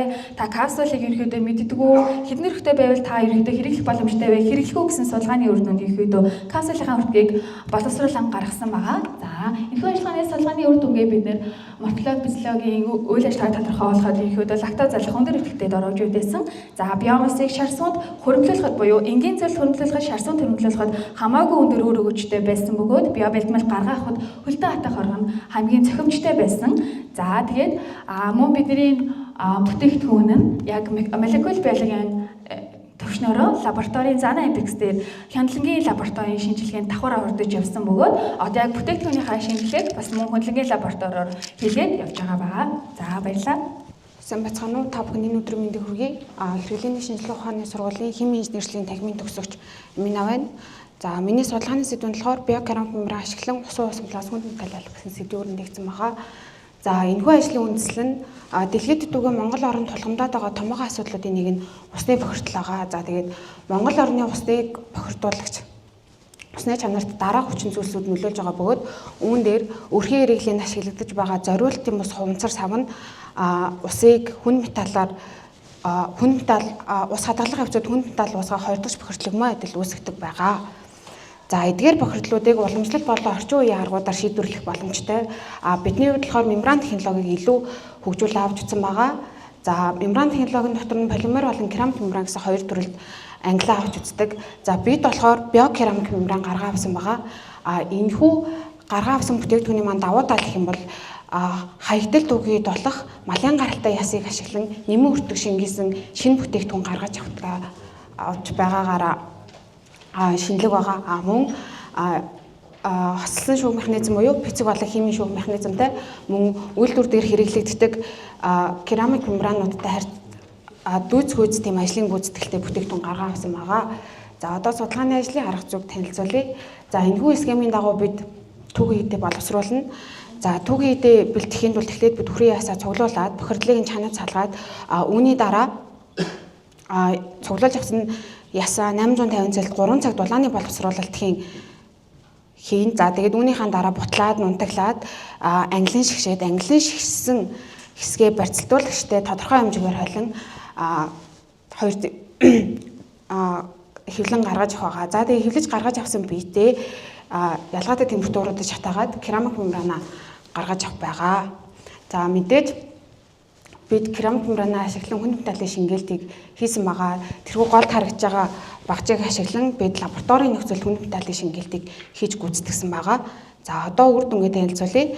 За энэхүү зурагт түг хийдийн үр дүн харагдаж байна. За мэдээж эерэг бидний гол түүхий түхрийн яс болохоор хүрийн ясанд агуулгадж байгаа органик хэсгүүдийг бүрэн зайлуулж чадсан хэсгээ бид элементийн болон эрсдийн шинжилгээхийн тодорхойлсон байгаа. За тэгээд элементийн найрлаган дээр кальци, фосфор, хүчил төрөгчх элементүүд илэрсэн байгаа. За мэдээж бид бас гаргаа авсан керамик мембран дээрээ XRD шинжилгээ хийж гүйцэтгсэн. За үүний дараа бид 1000-аас 1300 Цельсиус гаргаа авсан керамик мембран дээрээ SEM шинжилгээ хийж гүйцэтгсэн. За бид гараа авсан керамик мембрана хэд хэдэн нөлөөний үндсэн дээр судалсан байгаа. Энэ нь болохоор ялгаатай температурт гаргаа авсан мембран маань хүнд металлын шингээлт хэр их байгааг мөн адил судалсан. За үүний дараа бид хүнд металлын шингээлтэнд анхны усамлын концентрац хэрхэн нөлөөлж байгааг судалсан. За үүний дараа бид анхны ажлын усамлын орчин буюу pH-ийн нөлөөг судалсан. За одоо багажтай анализийн үр дүн танилцуулъя. За энэ дээр бидний гаргаа авсан керамик мембран хүнд металлыг шингээсэн эсгийг шалган шингээлтийн дараах керамик мембранда XPS шинжилгээ хийхэд кадми болон хар тугуулгын илэрсэн байгаагаар энэ дэр ингээ харагдаж байна. За XPS шинжилгээний үр дүн. За энэ дээр мөн адил EDS шинжилгээний үр дүнгээр бидний гаргаа авсан керамик мембран амжилттайгаар хүнд металлууд болох кадми болон хар тугуулгыг шингээсэн байгаа нь харагдаж байна. За мөн адил гаргаа авсан керамик мембран дээр хийсэн XRD шинжилгээ харагдаж байна. За энэхүү судалгааны ажлын хүрээнд малын яснаас биокерамик мембран гаргавч усан усамлаас хар тоглох болон кадми ионуудыг ялгах судалгааны үр дүнд үндэслэн дараах түнэлтүүдийг хийвээ. За биокерамик мембраныг гаргах штатын температур 1000-аас 1300 Цельсиус ихсэхэд 82-оос 99.9% хүртэл шингээлийн зэрэг байсан. Мөн бид хаягдал яс 2 дахь түгээд болох малын гаралтай хаягдлаасыг ашиглан нэмэн үртэг шингээсэн шинэ бүтээгдэхүүн гаргаж авсан. Үүний дараа мөн малын ясыг дахин боловсруулж биокерамик мембран гаргах нь Монгол орны нөхцөлд хаягдал түгийн эдийг үр ашигтайгаар ашиглаж байгаль орчин дээлтэй өртөг багтай технологи болох нь харагдаж байна. За тэгээ энэхүү технологи нь бохирдол усандаа хүнд металлын агуулмжийг зөвшөөрөгдөх дээд хэмжээнээс доош бууруулах боломжтой тул үйлдвэрлэлийн хаягдал утсыг өршүүлэх практик хэрэглээтэй шийдэл юм аа. За анхаарал хандуулсанд баярлалаа. За бүгдээрээ сайн байцгаана уу? Дулааны цахилгаан станцын инженерчлэлийн ангийн төгсөгч Номин Чимэг байна. За би дипломынхоо сэдвээр хүрэн голны нүүрсний ургаг төшөөлөн баригдах 150 мегаватт чадалтай дулааны цахилгаан станцын төслийн судалгаа хийж гүйцэтгэсэн байгаа. За яагаад энэ төслийг хийх болсонтой гэхлээр Монгол улс мэдээж эрчим хүч бол оргил ачааллын үед импортоор авдаг нь ойлгомжтой зүйл болсон. Тэгэхээр нийт оргил ачааллын үеийг судлаад үзэхэд Говьалтай аймаг маань өөрөө оргил ачааллын үед 145 сая киловатт цаг хүрснээс түүний 82 сая киловатт цагийн буюу 56% импортоор авсан байсан. За ийм учраас тус аймагт эрчим хүчний өөрийн гэсэн үүсвэр зайлшгүй шаардлагатай гэж үзээд станц барих төслийг хийж гүйцэтгэсэн байгаа. За манай станцын ангийн оюутнуудын дипломын маань жишээ бол эхний бүлэгтээ тус цахилгаан станцын зарчмын схемийн тооцоог хийж гүйцэтгэдэг. За дараагийн бүлэгт станцынхаа үндсэн тоног болох хуурын турбины дулааны тооцоог хийж гүйцэтгэдэг байгаа. За би дипломдоо тус 2 тооцоог хийж гүйцэтгээд үндсэн болон туслах тоноглолыг бүгднгээ сонгоод эдийн засгийн тооцоог хийж гүйцэтгсэн. За үүнийг хийж гүйцэтгэж яхад надад ямар асуудал тулгарсан бэ гэхлээр за ийм тооцоог хийхэд маань нэгдүгээр бүлэг буюу зарчмын схемийн тооцоог хийгээд өөр усан үндсэн параметруудыг олох зайлшгүй шаардлагатай болдог. За тэгээд нэгдүгээр бүлэг дээрээ нийт 7 цэг дээр 8 параметрыг олох шаардлагатай болж байгаа. За тэгээд 2 дугаар бүлэг дээр болохоор өөрийн турбины тооцоон дээрээ турбиныхаа үеэс хамаарч бас онлын болон үндсэн эзлэгүүн даралтыг олох шаардлагатай болдог. За энийг олоход ямар асуудал тулгарч ийнэ гэхлээр бид нэр ASHS диаграм болон ус уурын таблиц дээр ажилладаг байгаа. За тэгээ энэ дээр ажиллахад ямар асуудал тулгарч ийнэ гэхлээр ASHS диаграм маань өөрөө маш олон өрөө бүхий ийм зүйл байдаг учраас интерполяц хийхэд маш их цаг алддаг. Одоо параметр олоход маш их цаг алддаг тийм юм байгаа. За нэгдүгээр бүлгийн тооцоог хийхэд би багада 20-25 минут, хоёрдугаар бүлгийн тооцоог хийхэд мөн 20-30 минут зарцуулдаг. За нийт цэгүүдийн параметруудыг олоход 20-30 минут зарцуулждаг байгаа. За тэгэхээр үүнийг яаж хийсэн бэ гэхээр тус параметруудыг автоматар тооцоолдог веб платформ хийсэн байгаа. За энэ платформ маань яаж ажилладаг вэ гэхээр температур даралтыг болон температур энтропиг хийснээр тус юуны маань тус зэгийн маань бусад бүх параметрууд автоматар тооцоолж гарч ирдэг ийм веб платформ хийсэн байгаа. За энэ платформ яаж ашигласан бэ гэхээр эхний зурган дээр веб платформ дээр миний тооцооны дэлхийдийн процесс харагдаж байна. Хоёр дахь зурган дээр олонгод дөрөвний хэлжсэн маш олон зураастай ашис диаграм бэрман яг бодитоор миний гараараа хийсэн тооцоо маань харагдаж байна. Гурав дахь зурган дээр олонгод олон улсын инженерүүд ашигладаг Ipswich Go загвар дээр би нийт станцынхаа загварчлалыг хийж гүйцэтгэсэн байгаа. За тэгээд програмынхаа наривчлалыг шалгахын тулд гараар хийсэн тооцоо болон Ipswich Go програмын наривчлалуудыг шалгахад тэг 102 буюу ашиглаж болох маш бага хэмжээнд гарсан. За тэгээд хэрэглээ талаас нь авч үзэх юм бол манай тэнхимийн оюутнуудын ашис диаграм хэрэглэдэг оюутнуудыг судалж сүүлийн 3 жилийн оюутнуудын тоог авч үзсэн байгаа. За ингээд дунджаар 1 жил 423 оюутан ашис диаграмыг худалдаж авч түүний тусламжтайгаар тооцоо хийдэг нь гарч ирсэн. За тэгэхээр дээрх оюутнууд миний хийсэн вебийг $3 төлж авч хэрэглэж үзнэ гэх юм бол би жилд байлгүй 4,530,000 төгрөгийн орлоготой байж болох ийм веб платформ үүсгэсэн байгаа. За анхаарал хандуулсанд баярлалаа. За сайн байцгаана уу. Би эрчим хүчний инженери сургуулийн цахилгаан систем автоматжуулалтын хөтөлбөрийн оюутан гандлага өгтөгсгөр байна. За манай хөтөлбөр болохоор дипломын ажил нь 2 хэсгээс бүрддэг. Бичвэр болон тусгай сэдв. Тэгэхээр бичвэрийн өрөөнд би болохоор бүрдэлтийн цахилгаан станцын 150 мегаваттын генератор ирлээ автоматжуулалт сэдвэр бичсэн. За тэгэхээр энэ миний тооцооны анх дахь хэсэг. Тооцооны анх дахь хэсэгт Монгол Улсын нийт эрчим хүчний үүсгүүдийг бүгдийг тооцоод эндээс 2027 онд бүрдэлтийн 3 дахь блок ашиглалтанд орно. Тэгэхээр энэ хүү генераторын ирлээ автоматжуулалтын тавилын тооцоо болон тохируулга хийсэн байгаа. За бодит төлөв дээр бол манайх иймэрхүү байдалтай гэж тооцно. За энэ дөр болохоор манай хамгийн богиноцолгооны тооцоог хийн, гэмтлийн хамгийн хүнд нөхцөлийг тооцно гэсэн үг. Тэгэхээр энэ хүү тооцоо хийснийхаа дараа бид станцын анх дахь тоног болох таслуур, орой салгуур, гүйлийн тарсадар, хөгжлийн тарсадар зэрэг сонгож өгдөг. Үүний дараа хамгийн гол хэсэг болох манай ирлээ хамгаалтыг тооцоо тавилт тооцоог хийн. За ирлээ хамгаалтыг болохоор гэмтэлтэй хэсгийг хамгийн түргэн хугацаанд илрүүлж гэмтлээс тусгаардаг ийм хамгаалт байгаа. За тэгэхээр энэхүү хамгаалтыг сэлийн 300 микропроцессор ирлээ төр гүйцэтгэсэн юм. За ингээд энэ дөр болохоор хэрхэн тавилт тохируулга хийсэн болохоор функцийн талаар тавилт тохируулгын тооцоо нэмдэрж байна. Мөн нэмэлтээр автоматикийн тооцоог давхар хийсэн. Автоматикийн тооцоог давхар хийхдээ генераторын өдөртийн системийг MATLAB програм хангамж дээр болохоор симуляц хийсэн. Ингээд болохоор дарах параметр техникийн өгөгдлүүдийг бүгдийг нь оруулаад энд нь болохоор 100 мегаватт хэвийн ачаалттай генераторыг 100 мегаватт ачаалтыг шууд хөнгөвчсөн үеийн симуляцийн үр дүн болохоор энэ тааврыг харуулж байна. За тэнд болохоор өдөртийн системийн гаралт тос бүрийн гүйцэлгчлийн болохоор үр дүнгууд нь тус бүртээ харагдаж байна. За одоо ингээд тусгай сэдвийн өрөөнд болохоор би дэд гармон хэмжлэлтийн төхөөрөмжийг зааварчилсан. За эрчим хүчний систем чанарын үзүүлэлтийг хэмждэг болохоор олон стандарт төхөөрөмжүүд байдаг. Эдгээр нь болохоор наривч сайтай боловч үнэртгийн хэмжээнд болохоор тодорхой хэмжээний өндөр үнэтэй байдаг. Тэгэхээр үүнийх хямд өгтгөр микроконтроллер дээр загварчлагыг ойлгох оролцсон. За тэгэхээр хэрхэн загварчсан бэ гэхээр манай хэмжлэлтийн байгууллага болохоор сүлжээний 1 фазын хүчлийн гармоныг хэмждэг. За тэгэхээр энэхүү хүчлийг утгаалахаар бидэд өөрсдийн микроконтроллерын аналог хүчний түвшин рүү бууруулахдаа хүчлийн эсэргүүцлийн хуваагч аргаар ашигласан. За ингээд ашиглахаар болохоор манай контроллер маань өөрөө зөвхөн позитив буюу эрэг давлгааны хүчлийг уншиж байгаа. Тэгэхээр цаашдаа гармонит тооцоол буруу болно гэсэн. Асуудлыг хэрхэн шийдсэн бэ гэхээр конденсатор ашиглан DC offset хийж өгсөн.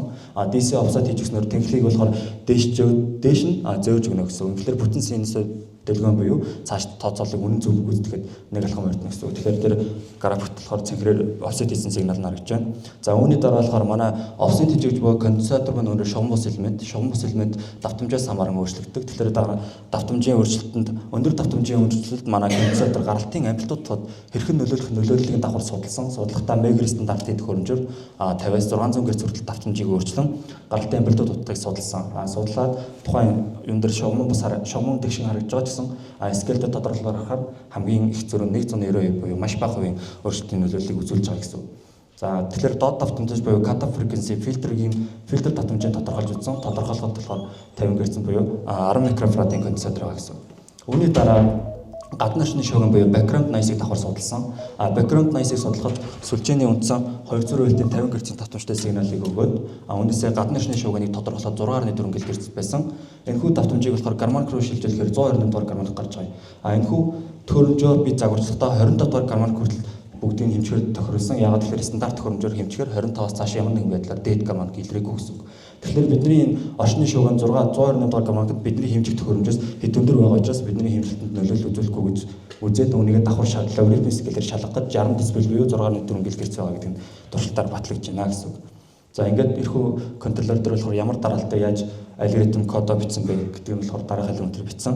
Манай төхөөрөмж болохоор синусоид дэлгөөний нэг цикл үед 256 шиг датаудаа авахар буюу 78 микросекундын цайтай нэг хэмжилттэй удаа авна гэсэн үг. За ингээд хамгийн сүүлд нь бүрэн боловсруулсан манай хэмжилтийн төхөөрөмж нөгөө талд нь болохоор одоо дистанц улаан станц томоохон үйлдвэрүүд ашигладаг стек төхөөрөмж байгаа гэсэн. Энэ хоёр төхөөрөмжийг хоёулангийн синхрон байдлаар залгаад үр дүнгээ харьцуулсан. За мэдээж бидний 50 Гц буюу 1-р гармоникт хоёулаа 100% зааж байгаа. Бидний гол зорилго нь болохоор тэр бол биш. Хамгийн чухал зүйл нь дээд гармоникт манай энэ хүү бидний болсон систем стандарт төхөөрөмжөөс хэр зэргийн алдаатай байна гэдэг нь бидний хамгийн чухал асуудал гэсэн.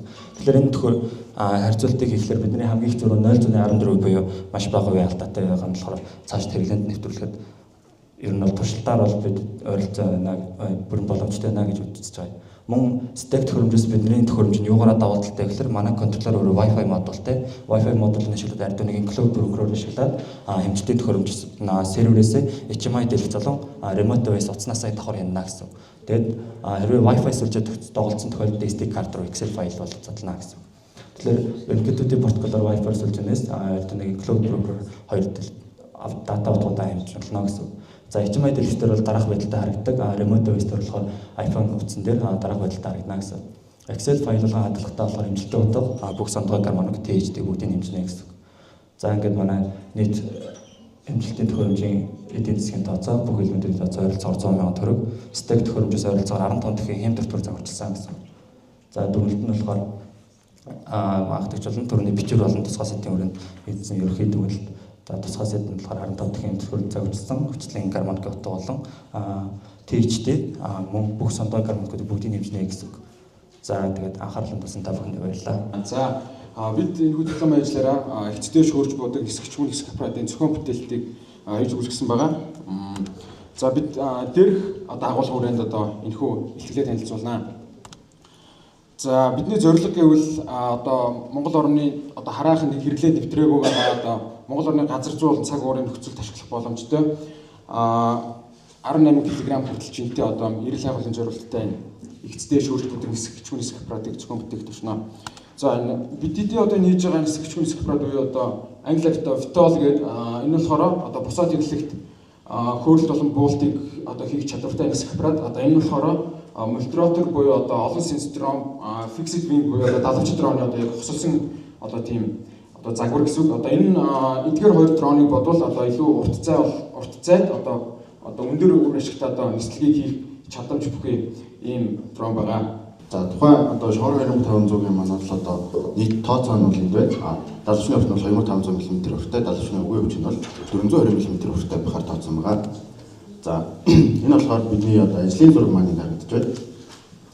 За бид болохоор одоо далавчны air file-ыг сонгож авахдаа бол Clark-Wide төрлийн air file-ыг сонгож авсан. Энэхүү Clark-Wide төрлийн air file маань бол одоо subsonic урсгалын хурданд бол хамгийн тохиромжтой өргөхөж хамгийн өндөр гаргаж чаддаг тийм air file байгаа. За далавчны геометри тооцооны хувьд нь болохоор далавчны урт 2500 мм, дасбич бол 0.7, голын далавч 840, хоёр талын далавч нь 830 гээд нийлээд 2500 мм урттай болсон байгаа. За бид тухайн далавчаа бол одоо ANSYS програм дээр дайрах өнцгийг 5 градусын өнцгтэйгээр өгөөд симуляц хийлүүлсэн байгаа. Энэ симуляц үрд нь болохоор өргөх хүчний коэффициент бол 0.8, тухны эсрүүцлийн коэффициент бол 0.8 гэсэн үр дүн гарсан байгаа. Энэхүү үр дүнгийн хувьд болохоор одоо ингээд бидэнд бол хангалттай өргөх хүчийг өгч чадж байгаа гэсэн одоо тэмдэглэлийг бид авч чадсан байгаа. За сүүлийн геометри тооцооны хувьд бол сүүлийн нийт урт нь бол нийтдээ 0.87 м урттай. Тэгээд өргөн нь бол 186 мм урттай байгаа. За бидний их биений одоо ажлын зураг маань бол ингээд. За дараах слайд нь бидний яг хийцлийн үе шатыг харуулсан байна. За энэ дээр болохоор далавчны зураг төсөлт болон хийцтэй үзүүлсэн байна. Бид рипсийг байрцаа мод болон шилэн даваагаар бүрж тэгээ үүн дээрээ давхарлан будах аргаар хийсэн байгаа. За энийг бас уламжлалт хийцлийн аргад нэрлэдэг. За дараагийнх бол их биений хийцлийн зураг үзүүлсэн байна. За үүн дээр шилэн давуу болон карбон ашиглаад ерөн композит материалыг нэсний төлөвлөгөө ашигласан байгаа. За сүүл ангийн зураг харагдсан байна. Сүүл ангийг ерөн далавчны технологид ижил хэлбэрээр хийгдсэн. За мөн карбоны хувьцаатай 3D принтерийн хор ашигласан хийсэн байгаа. За дараах бүснэгт нь бидний жингийн нийт тооцоо үзүүлсэн. За бидний төлөвлөсний дагуу 18 кг болгож бууруулж чадсан байгаа. За үүн дээр электрон холбост болон угсралтын ажлууд харуулсан байгаа.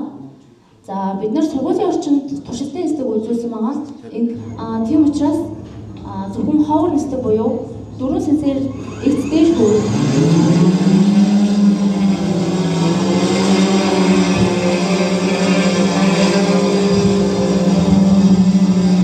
Үеийн богинохон бичлэгийг хавсаргаж өгсөн байна. Одоо энэ хүү дипломын ажиллаараа одоо яг өөрсдөө одоо сонгож авсан хөдөлгүүрийн хүчин чадал болох одоо яг 35 кг цогцгооч одоо яг жинтэй дроныг одоо хийгээд тэгээд одоо энийг одоо туршилтын нислэг болон одоо яг автомат нислэг буюу автопилотын одоо найдвартай ажиллагаануудыг бүгднийг шалгаж дуусаад тэгээд энэ дрон маань одоо туршилтын үр дүнд болоод ингээд Монгол орнд одоо илүү цаашдаа одоо хэрэглэн бүртгэх боломжтой байна гэж үзсэн байгаа. За тэгээд одоо яг бид хэдийн одоо яг энэ хүү ашигласан хөдөлгөөрт одоо нисгчгүй нисгчбод нь одоо олон улсын зах зээл дээр бол нэг 10,000-аас 15,000 долларын одоо үнийн ажтай байдаг бол бид хэд одоо яг энэ хүү дроныг хийж гүйцэтгэх гэсэн одоо нийт зардлын хувьд бол нэг ойролцоогоор 3,000 доллар орчим болсон байгаа. За тэгээд анхаарал тавьсан та бүхэндээ баярлалаа.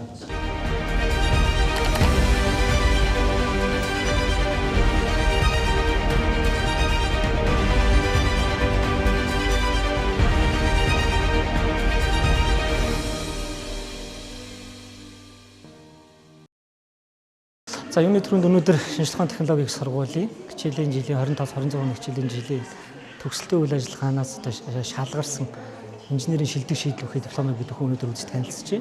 За нийт бол бид бүхэн нэг 19 дипломын ажилтай танилцлаа. За салбарын одоо төгсөгч нар маань бол инженерийн шилдэг шийдлүүдийг бүтээсэн айгүй гой шинэлэг сайхан дипломууд болсон байна. За эндээс ихэнх нь бол ерөнхийдөө шууд үйлдвэрлэл нэвтрэх боломжтой. Магадгүй шууд үргэлжлүүлээд бодит байдал дээр одоо төгслийн гэрчлэгийн дээр аваад практикт нэвтрүүлэх бүрэн боломжтой ийм төслүүд байна.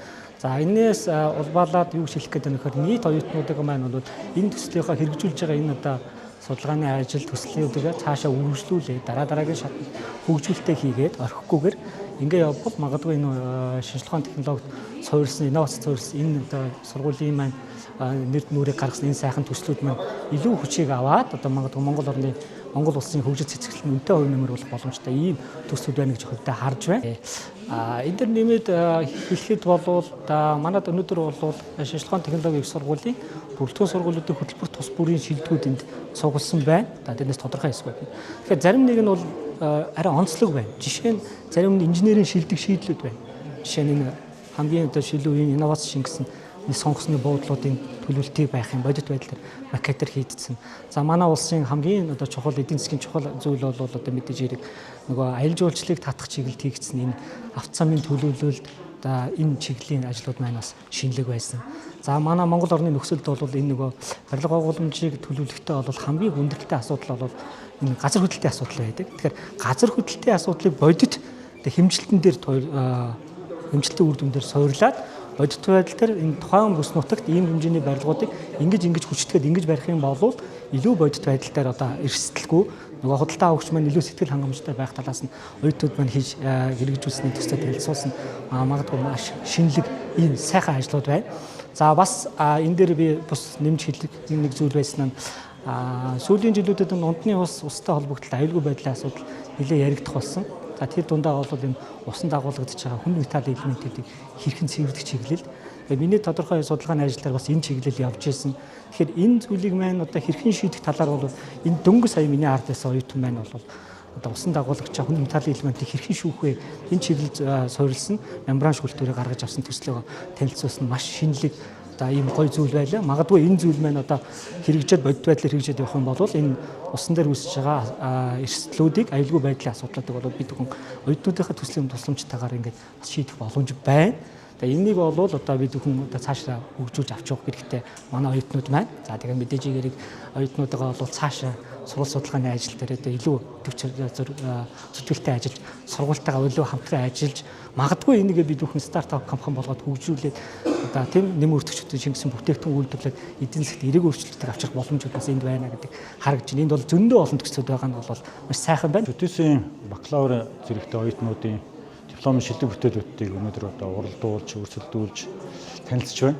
За тэгээ эндээс харахад бол манай төдийсийн бакалавр зэргийн оюутнуудын одоо хийж бүтээж байгаа ажлууд бол үнэхээр одоо цаг үе олсон нэлээд тийм шинэлэг бас уур амьсгалтай бас байна л да. Зарим нэг ажлууд бол бүр ялангуяа. Тэгээд ингээ харахад бол харьцангуйгаар манай оюутнуудын одоо хийж бүтээх итвэх санаачлал бол нэлээд өндөр байна гэж үзэхээр байна. Зарим нь ч одоо бүр маргааш нөгөөдрөө шууд ажилдаа практик нэвтрүүлэх боломжтой нийгэмд хэрэгцээтэй зүйлүүд байна.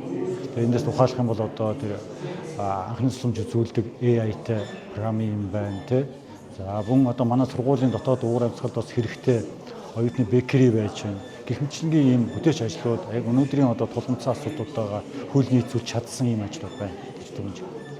Ер нь бол цаашдаа энэ нэлээд өргөн хүрээнд явуулаад шалгуулалтын журмаач бас нэлээд сайжруулад олныг массыг хамарсан байдлаар явуулах юм бол илүү их олон юм гарах юм байна гэж хараад байна. Ер нь бол инженерийн шийдлгээд одоо энэ нэрнээсээ авч үзэх юм бол инженерийн одоо тооцоо суулгаан дээр гарсан шийдэл өөрөө хөгжлийг түүчэлэгч нь болдог. Тэгээ тэр утгаараа манай сургуулийн энэ бүтээгдэхүүнүүд буюу одоо төгсөгчдийн маань ажлууд бол амьдралд өөрөө амьдралаа сургаж гарсан санаа шийдлүүд байгаа учраас илүү хэрэгжих боломжтой гэж байна. Тэгээ нөгөө талаас шинэ ухааны үнэлэлтэй тооцоо судалгаатай байгаа учраас эдгээрийг бол өнөөдөрч маргааш ашиглаж болно, зарим нь магадгүй алсын хэтийн ирээдүйн байгаа. Тэгээд тэрээр цаг хугацаанд бас хэрэгж бүрэн боломжтой гэж харж байна. За шинжлэх ухааны технологийн сургууль жил бүр 2 удаа бакалаврын төгсөлт хийдэг. За энэ үеэр одоо ойролцоогоор нэг 3000 орчим төгсөгчийг одоо ялангуяа инженер технологийн салбарт бид бэлтгэж гаргаж байна. За тэгээ энэ хүрээнд оюутнууд маань 4 жил сурсан мэдлэг ур чадвараа ашиглаж одоо өөрийн одоо удирдагч багшийн хамтаар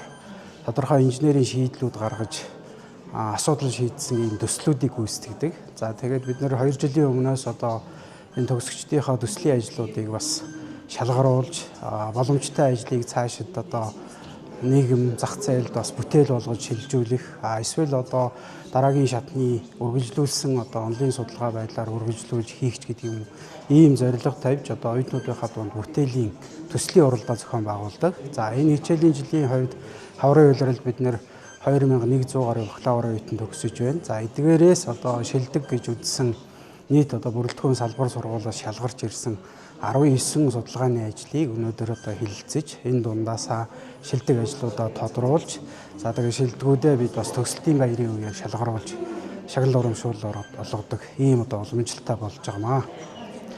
Яг ер нь аж ахуйн нэгжүүдтэй бид хамтын ажиллагааг яг нэгдүгээрт оюутнуудын одоо төгслийн ажлын сэдвийг гаргахдаа аж ахуйн нэгжүүдийн төвшин шийдэх асуудал юу вэ гэдгийг эрэл хийлж удирдагч багшийн тусламжтайгаар тэр байгууллагууд дээр байгаа шийдэх асуудлуудыг гаргаж ирж энийг оюутнуудын дунд сэдэв болгож өгөөд тэгээ удирдагчтайгаа хамтарч тухайн асуудлыг шийднэ гэдэг одоо гол уялдаа холбоо байгаа.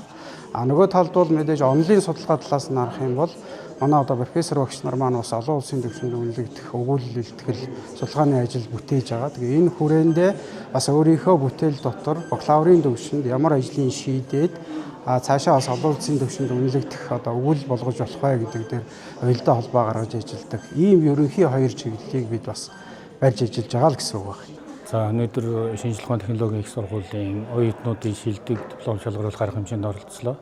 За олон оюутнуудын одоо дипломыг бид нэр одоо товч сонслоо. 3 минут гэдэг бол нэлээд бага хугацаа л да. Зүгээр энэний цаана бол маш том хөдөлмөр, сургалт, хүмүүсийн зүтгэл байгаа гэж ингэж үзэж байна. За оюутнуудын одоо гаргаж байгаа дипломын юунууд дээр бол маш сайхан санаанууд их гарсан байна. За зарим одоо бүтээгдэхүүнүүдийг бол ихэнх бүтээгдэхүүнүүд бол дотоодын төвхөө эдэд суурилсан.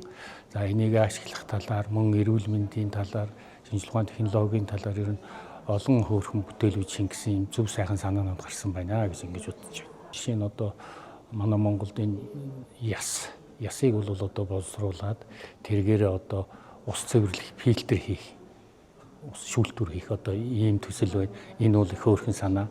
одоо энэ маш хэмжээгээр гаргаж байгаа хаягж байгаа ясыг бол ашиглаад ийм хийнэ гэдэг бол их хөөрхөн санаа. Энийг цааш нь хэрэгжүүлээд одоо томоохон үйлдвэрүүд дэмжиж явах юм бол бас их зөв санаа гэж ингэж ойлголоо. За дээрээс нь одоо монголчууд чинь энэ хэрэглээ утасны хэрэглээгээр бараг одоо хүн амын тоогоос олон сүлжээ хэрэгэлдэг гэж ингэж яригддаг. За тэндээс энэ утасны дийлэгцийг цэвэрлэх гээд бас хөөрхөн тийм бүтээгдэхүүнүүдийг дотоодын хагийг ашиглаад ингээд гаргаад авсан тийм одоо төсөл хөөрхөн төсөл танилцуулж энэ бол бас их сайхан зөв санаа байна гэж ингэж бодож байна. Шинжилгээ ухааны технологийн их сургууль бол ер нь ихэнх мэрэгжлүүд нь бол инженерийн чиглэлийн мэрэгжлүүд байдаг. Тэгэхээр одоо орчин үеийн шинжилгээ ухаан үйлдвэрлэл хөгжихэд инженерийн мэрэгжил, инженерийн оюун ухаанаар үйлдвэрлэлийг удирдна гэдэг бол маш том одоо давуу талтай. Тийм учраас энэ их одоо том хүчийг сургаж бэлтгэж байгаа шинжилгээ ухааны технологийн их сургуулийн төгсөгчид гэдэг бол одоо манай үйлдвэрлэлийн салбар, манай одоо тэргүүрх салбарууд одоо гол үүрэг гүйцэтгэдэг энэ болсон хүмүүсийг бэлтгэдэг салбар гэж ингэж ойлгодог. За миний хувьд бол 1984 онд одоо хөнгөн үйлдвэрийн технологич инженер гэдэг мэргэжил анх удаа одоо төгсөлт болоход анхны төгсөлт юм оюутан. Тэгээ би бол одоо сургууль дээр болж байгаа арга хэмжээнд бол их хүндэтэлтэй ханддаг, байнга оролцдог одоо ийм л хүн байна да. Манай шинжилгээ ухааны технологийн их сургууль чинь одоо инженерүүдийн гол цөм Монгол улсын одоо болсон хүчний бэлддэг байгууллага байна шүү дээ, тийм ээ.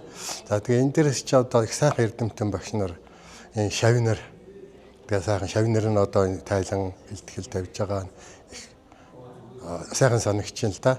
Тэгээ энийг манай Монголын зохион бүтээгчдийн нэгдсэн холбоо дэмжиж байгаа. Яагаад дэмжиж байгаа гэхээр тэдний оюуны бүтээлийг эдийн засгийн хэрэгэлтэнд оруулах, хувь хүн, албан газар, сургууль, Монгол улсад одоо хэрэгтэй юм аа. Тэгээ энэ дээрээс би одоо энэ Монголынхаа ард түмэнд бас нэг хандаад хэлчихэд энэ хөрөнгө оруулагч нар энэ их оюуны өмчөөр орж ирж хөрөнгө оруулж ингээ улс орны хөгжилд хувь нэмрээ оруулах юм бол эдгээр чинь шинжилгээ судалгаатай олон талын багцлсан ийм сайхан төслүүд байна. Тэгээ энд хөрөнгө оруулагч нар морилж ирнэ. Бид нартайгаа хамтарч ажиллана. Ер нь явж оюуны өмчийг эдийн засгийн хэрэгэлд оруулахын төлөө би одоо олон жил явж байгаа хүн. Дээд шинжилгээ ухааны технологийн сургууль төгссөн маань бол үргэлж одоо тий бахархаж идэг. Тэгээд ялангуяа өнөөдрийн энэ арга хэмжээнд оролцоод одоо сүүлийн үед манай багш нар оюутнуудын хийж байгаа шилдэг одоо дипломын ажлуудын үр дүнтэй танилцлаа. Тэгээд маш сэтгэл хангалуун байна, өндөр байна. Тэгээд орчин үед манай төгсөгчдийн судалгааны чанар эрс сайжирсан, эрс мундаг болсон байна гэдэг нь харагдаж байна. Тэгээд ер нь төгсөгчийн хувьд дахиад үйлдвэрт ажиллаж байгаа тий инженерийн салбарын ажилтны хувьд бол харахад ер нь бол судалгаа шинжилгээний ажил бол маш их үр дүнтэй. Цаашид ер нь сургууль маань одоо бизнесийн байгууллагуудтай хамтын ажиллагаагаа маш сайн өргөжүүл сайжруулж байгаа юм байна. Тэгэхээр энэ маань бол цаашдаа манай шинжилгээ ухааны технологийн сургуулийн эсэгчдэд тий төгсөгчдөд маш том давуу талыг авчирна гэдгийг хараад бол маш их баяртай байна. Өнөөдрийн арга хэмжээнд бол шүүгчээр оролцож байгаа. Гэхдээ үнэхээр энэ 19 дипломын ажлаас бол салбарын шилдэг дипломууд байгаа учраас дипломын төслүүд байгаа учраас яг хамгийн шилдгийг шалгаруулах гэдэг бол маш агмаргүй даалгавар байлаа. Амьдралд хэрэгжүүлж болох үедтэй эдийн засгийн үндэслэлтэй тэгээд орчин үеийн шинэлэг технологи маш том одоо тий загварчлалууд тэгээд одоо AI, machine learning ашигласан шинэлэг дизайнууд байгаа нь бол анзаарэгдэж байна.